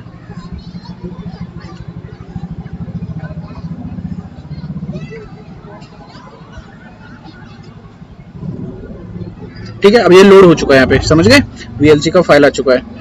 अब देखो जैसे सपोज करो आपको ये ओपन करनी है, तो आपको जरूरत नहीं है वहां पे पहले हार्ड डिस्क में जाओ, फिर किसी फोल्डर को ओपन करो, वहां पे जाके उसको प्ले करके दिखाओ। अब आप सीधा यहाँ पे डबल टैप करने के बाद सीधा यहीं से ओपन कर सकते हो। देखो जैसे कि मैं करके दिखाता हूँ, देखो मैंने डबल टैप किया, अब ये कह रहा है ओपन करना चाहते हो क्या, मैंने कहा यस। ओके, अब देखना ये फाइल कहाँ पे ओपन होगी, यहाँ से डायरेक्ट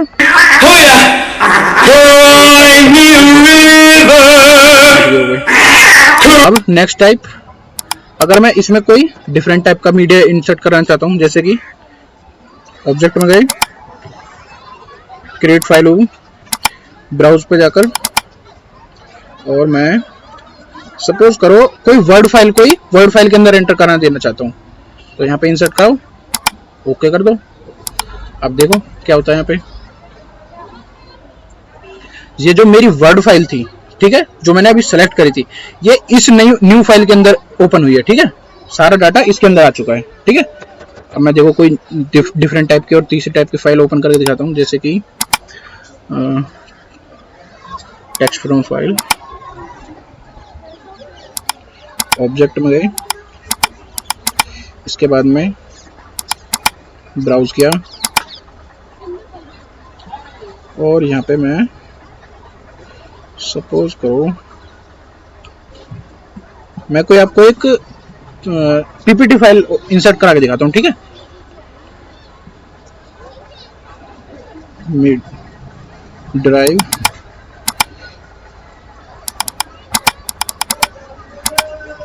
पीपीटी, ओके। अब जैसे मैंने यहाँ पे बहुत सारी पीपीटी मेरे लैपटॉप के अंदर सेव्ड है, सपोज करो मैं इस ड्रिलिंग की फाइल को ओपन इंसर्ट करा देता हूँ यहाँ पे। अब देखना चेंजेस क्या होता है। चेंजेस मेरा कहने का मतलब यहाँ पे ये है कि जो वर्ड फाइल ये आपने खोल रखी है, इसमें देखो ये वर्ड के सारे रिबन्स हैं ओपन इस टाइम पे। अब मैं जैसे इसको ओपन कराऊंगा ना यहाँ पे पीपीटी फाइल को इसके अंदर, तो इसमें क्या होगा, इसमें जो माइक्रोसॉफ्ट पावर पॉइंट के ऑप्शंस होते हैं, समझ गए, वो इसमें आ जाएंगे अपने आप ही, ठीक है। ओके करता हूं मैं। अब देखना ये रिबन चेंज हो चुकी होगी टोटल, थोड़ी देर में लोड होने दो।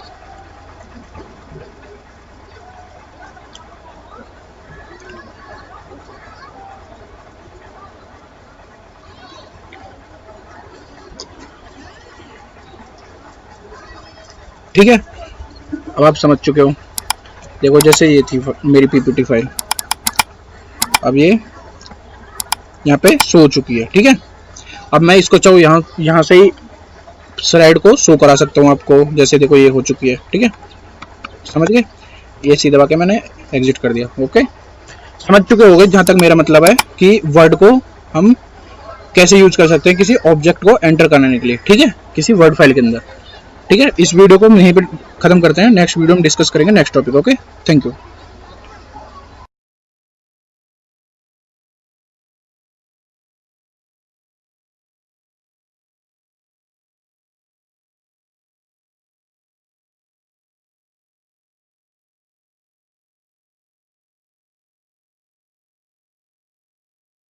हेलो दोस्त, पीछे वीडियो में डिस्कस कर चुके हैं कंप्लीट डिटेल्स ऑफ चार्ट के बारे में, और ऑब्जेक्ट कैसे इंसर्ट कराना है किसी भी वर्ड डॉक्यूमेंट के अंदर, और ऑब्जेक्ट का मीनिंग मैं पीछे वीडियो में डिस्कस कर चुका हूँ, क्या मतलब वहाँ पे, मतलब multiple type of multimedia files, okay. इस वीडियो में डिस्कस करने जा रहे हैं इक्वेशंस के बारे में, सिंबल्स के बारे में, और स्मार्ट आर्ट, ओके, और स्क्रीनशॉट फाइनली ले लेंगे, फोर्थ पॉइंट, ठीक है। अब देखो मैं सबसे पहले समझाना चाह रहा हूँ इक्वेशंस। देखो इक्वेशंस सपोज करो आप किसी किताब को लिखने का सोच रहे हो, ठीक है, और वो किताब है मैथमेटिक्स की, ओके। और मैथमेटिक्स में आपको डिफरेंट टाइप की इक्वेशंस होंगी, ठीक है। आपको खुद को भी एक शायद, अगर आप न्यू किताब क्रिएट करो तो आपको खुद से इक्वेशन ड्राइव करनी पड़ेगी, ठीक है। तो अब उसके बाद में सिंबल्स डिनोट करना चाह रहे हो कि कोई जो पिछली किताब है, जो मतलब आपने कहीं से थोड़ा बहुत सीखा हो, और आप अपनी किताब में उसके कुछ सिंबल्स को चेंज करना चाह रहे हो, तो उसको कैसे करना है आपको, ठीक है। मैं इस वीडियो में वही डिस्कस करने जा रहा हूँ। सबसे पहले मैं डिस्कस करूंगा इक्वेशंस के बारे में, ठीक है। अब देखो सपोज करो आपने फर्स्ट पेज या कोई भी नंबर ऑफ पेज स्टार्ट कर चुके हो, और वहां पे आपको एक जरूरत पड़ रही है कोई इक्वेशन लिखने के बारे में, ठीक है। तो अब देखो इक्वेशंस पे जाना है, ये जो ऑप्शन इंसर्ट में जाके इक्वेशंस है, ठीक है। अब देखो सबसे पहले कुछ माइक्रोसॉफ्ट वर्ड ने हेल्प करने के लिए हमको डिफरेंट टाइप के इक्वेशन ऑलरेडी यहाँ पे इंसर्ट करा रखे हैं, ठीक है। आप समझ गए होंगे। देखो जैसे ए इक्वल टू होता है पाई आर स्क्वायर, और बाइनोमियल थ्योरम दे रखी है, एक्सपेंशन ऑफ सम दे रखा है, मतलब डिफरेंट टाइप के फॉर्मूलाज ये ऑलरेडी इसमें इंसर्टेड है, ठीक है। मोर इक्वेशन फ्रॉम माइक्रोसॉफ्ट ऑफिस, यहाँ से भी देख सकते हो आप। अगर इनमें से ना आ रहा हो कोई आपके जो चाहिए हो, तो इनमें से भी डाल सकते हो आप, ठीक है। लेकिन सपोज करो आपको फिर भी इनसे नहीं जरूरत है और आपको कोई न्यू ड्राइव करनी है, ठीक है। अब देखो न्यू के लिए क्या करना है, यहाँ पे आ रहा है इंसर्ट न्यू इक्वेशन, ठीक है। अब इंसर्ट न्यू इक्वेशन ओपन करने के बाद यहाँ पे एक रिबन टैब ओपन होगी, जिसमें कि ये fraction, script, radical, integral, large operator, bracket, function, except, limit and log, operator, matrix, सारी टाइप के जो भी मतलब मैथमेटिक्स में अभी तक यूज करते हैं, मतलब हम मैथमेटिक्स में सारे के सारे इसमें सिंबल्स हैं, ये रहे इतने सारे, और सारे के सारे स्ट्रक्चर्स हैं, ठीक है। तो इसमें हम कोई भी इक्वेशन आप यहाँ पे बना सकते हो, ठीक है। अब इसको यहाँ पे करना है, और जैसे कि सपोज करो आपको ई एक्स, ये डिफरेंट डिफरेंट टाइप के दे रखे हैं। इंटीग्रल कोई डिनोट करना है, साइक्लिक इंटीग्रल जैसे कि ये रहा, ठीक है। मतलब बहुत ज़्यादा अमाउंट ऑफ वेराइटी जो होती है यहाँ पे, सारे के सारे इसमें ऑलरेडी दे रखे हैं पहले से, मतलब माइक्रोसॉफ्ट वर्ड ने, ओके। अब इसमें बैक जाता हूँ मैं, नेक्स्ट टॉपिक समझाने जा रहा हूँ मैं, सिंबल, ठीक है। इंसर्ट में जाना है और सिंबल में जाके देखो ये जैसे पाई, बीटा, ओम और म्यू, अल्फा, ये समझ गए ना। मतलब जो सिंबल्स होते हैं मैथमेटिक्स में, कहीं कहीं पे आपने देखा होगा बहुत अलग अलग जगह पे यूज करे जाते हैं वो, तो यहाँ पे आप उनको ड्राइव कर सकते हो और यहाँ पे पेस्ट कर सकते हो, ठीक है, डायरेक्टली इसकी हेल्प से, ठीक है। नेक्स्ट डिस्कशन होगा हमारा स्मार्ट आर्ट के बारे में, ठीक है। स्मार्ट आर्ट मतलब होता है, जैसे सपोज करो आपको ऑलरेडी कुछ माइक्रोसॉफ्ट वर्ड ने वो दे रखी हैं शेप्स, ठीक है, उनकी हेल्प से एक इंप्रेशन बनाना चाह रहे हो किसी फाइल के अंदर, ठीक है। इंप्रेशन का मतलब है यहाँ पे कि कुछ अच्छी तरीके से दिखाना चाह रहे हो किसी उस वर्ड फाइल के अंदर जो भी चीज आप रिप्रेजेंट करना चाह रहे हो, ठीक है। इंप्रेशन मतलब इंप्रेसिव करना, ठीक है। अब देखो मैं स्मार्ट आर्ट पे जाऊंगा और ये ओपन हो चुकी है ऑल लिस्ट, ठीक है। अब सपोज करो मैं एक कोई एग्जांपल के लिए ले लेता हूँ, लिस्ट हो गई ये, मैट्रिक्स, पिरामिड, पिक्चर।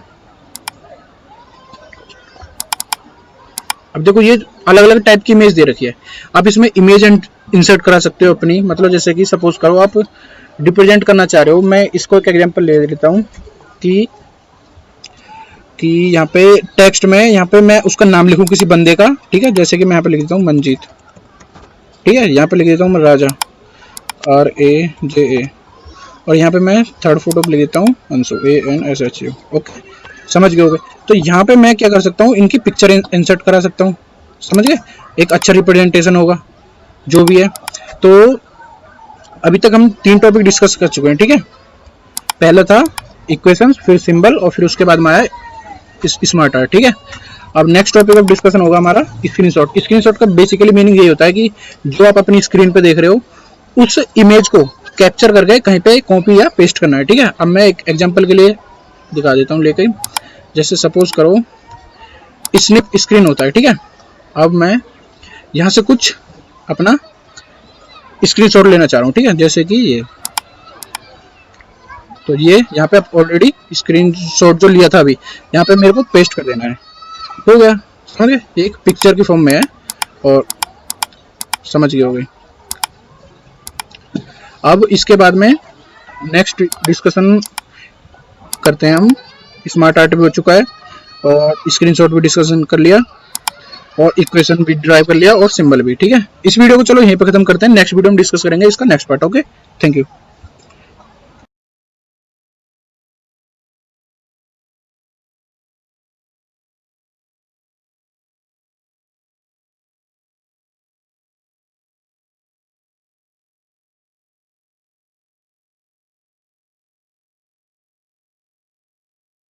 तो दोस्त पीछे वीडियो में डिस्कस कर चुके हैं स्क्रीनशॉट तक, ठीक है।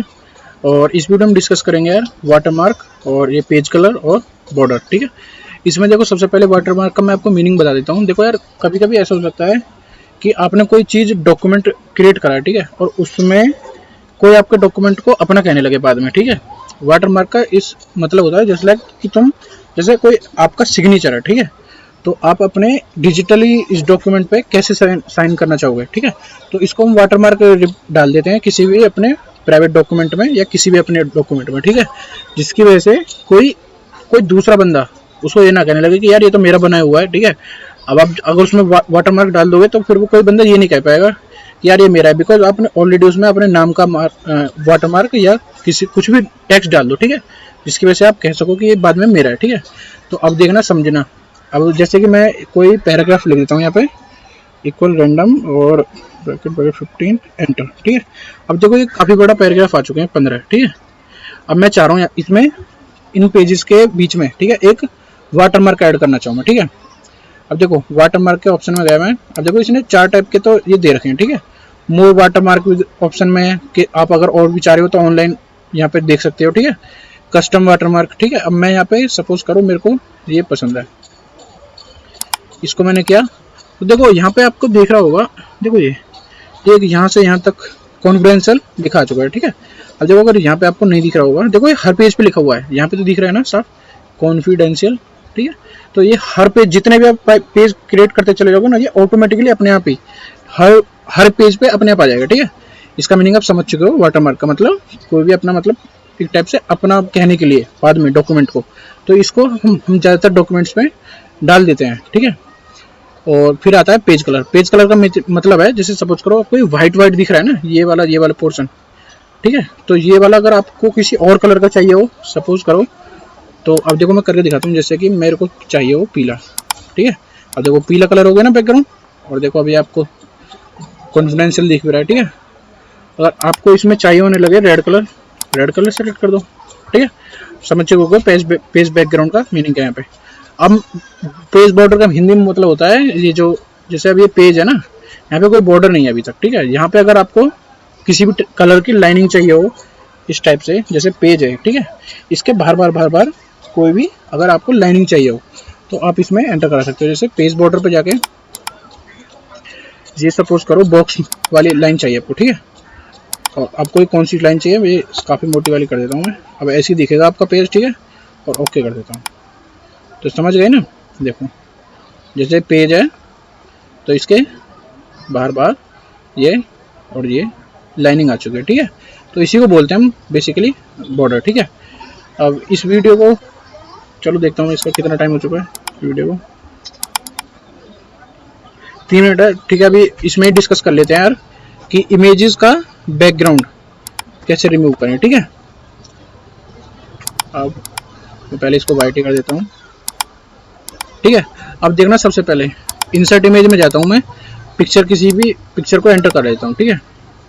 सपोज करो मैंने ये पिक्चर एंटर करा है, ठीक है। अब इसमें मैं आपको सिखाना चाह रहा हूँ बेसिकली, देखना भी जैसे फोटो इसमें आती है। अब आपको अगर ये जो बैकग्राउंड में ग्रीन घास वगैरह है, ये पुल छोटा सा दिख रहा है, ये आपको अगर रिमूव करना है तो आप इसको कैसे रिमूव कर सकते हैं, ठीक है। सबसे पहले इस इमेज को ऐसे सेलेक्ट किया और रिमूव बैकग्राउंड पे ओके करते हैं, ठीक है। अब ऑप्शन आते हैं 2, ठीक है। तो देखो पहले इसको मैं यहाँ से यहाँ तक कर्सर को मूव करा लेता हूँ, यहाँ पे गया, यहाँ तक सेलेक्ट कर लिया कर्सर को, ठीक है। अब इसमें कह रहा है कि आप किस पोर्शन को तो रखना चाह रहे हो और किस पोर्शन को डिलीट करना चाह रहे हो, ठीक है। अब ये जो डिलीट वाला पोर्शन है, ये रेड कलर का जो दिख रहा है आपको, पर्पल टाइप का, ये हो रहा है, मतलब ये अभी इसके कोड ने हमको रिप्रेजेंट किया है कि आप क्या ये वाला पोर्शन रिमूव करना चाह रहे हो। जैसे कि देखो ये व्हाइट कलर यहाँ पे ये वाला है, तो मेरे को तो ये शब्द चाहिए, ठीक है। तो देखना जैसे मार्क एज कीप, ठीक है, मैंने इस पे ओके किया और इस पे ओके करता हूँ, ठीक है। आगे मेरे व्हाइट कलर अब सिलेक्शन में ये भी आ गया और ये भी आ गया, ठीक है। लेकिन अगर मेरे को वो जो बंदे की टी शर्ट सामने वाले की वो रिमूव करनी है, तो यहाँ से गया मैं, ठीक है, और ये करके मार्क एज कीप पे जाके, ठीक है, ये हो गया और ये हो गया, ठीक है। अब ये हो गया, अब कीप कर दो चेंजेस को। अब देखो समझ गए ना, मैंने बैकग्राउंड का सारा डाटा रिमूव कर दिया है और सिर्फ फोटो बची है मेरी, ठीक है। तो इस टाइप से आप किसी भी इमेज को बैकग्राउंड को रिमूव कर सकते हो, ठीक है। अब यहाँ पे डिफरेंट टाइप के फिल्टर हैं। फिल्टर का तो मीनिंग जानते हो, मतलब किस टाइप का लुक दिखाना चाह रहे हो इसमें। देखो जैसे मैंने ये कर दिया तो ये चेंज हो चुका है, समझ गए। अब ठीक है ना, ये जैसे अब और कुछ चेंज करना चाह रहे हो, कंप्रेस पिक्चर, तो आप इसका साइज भी चेंज कर सकते हो, ओके।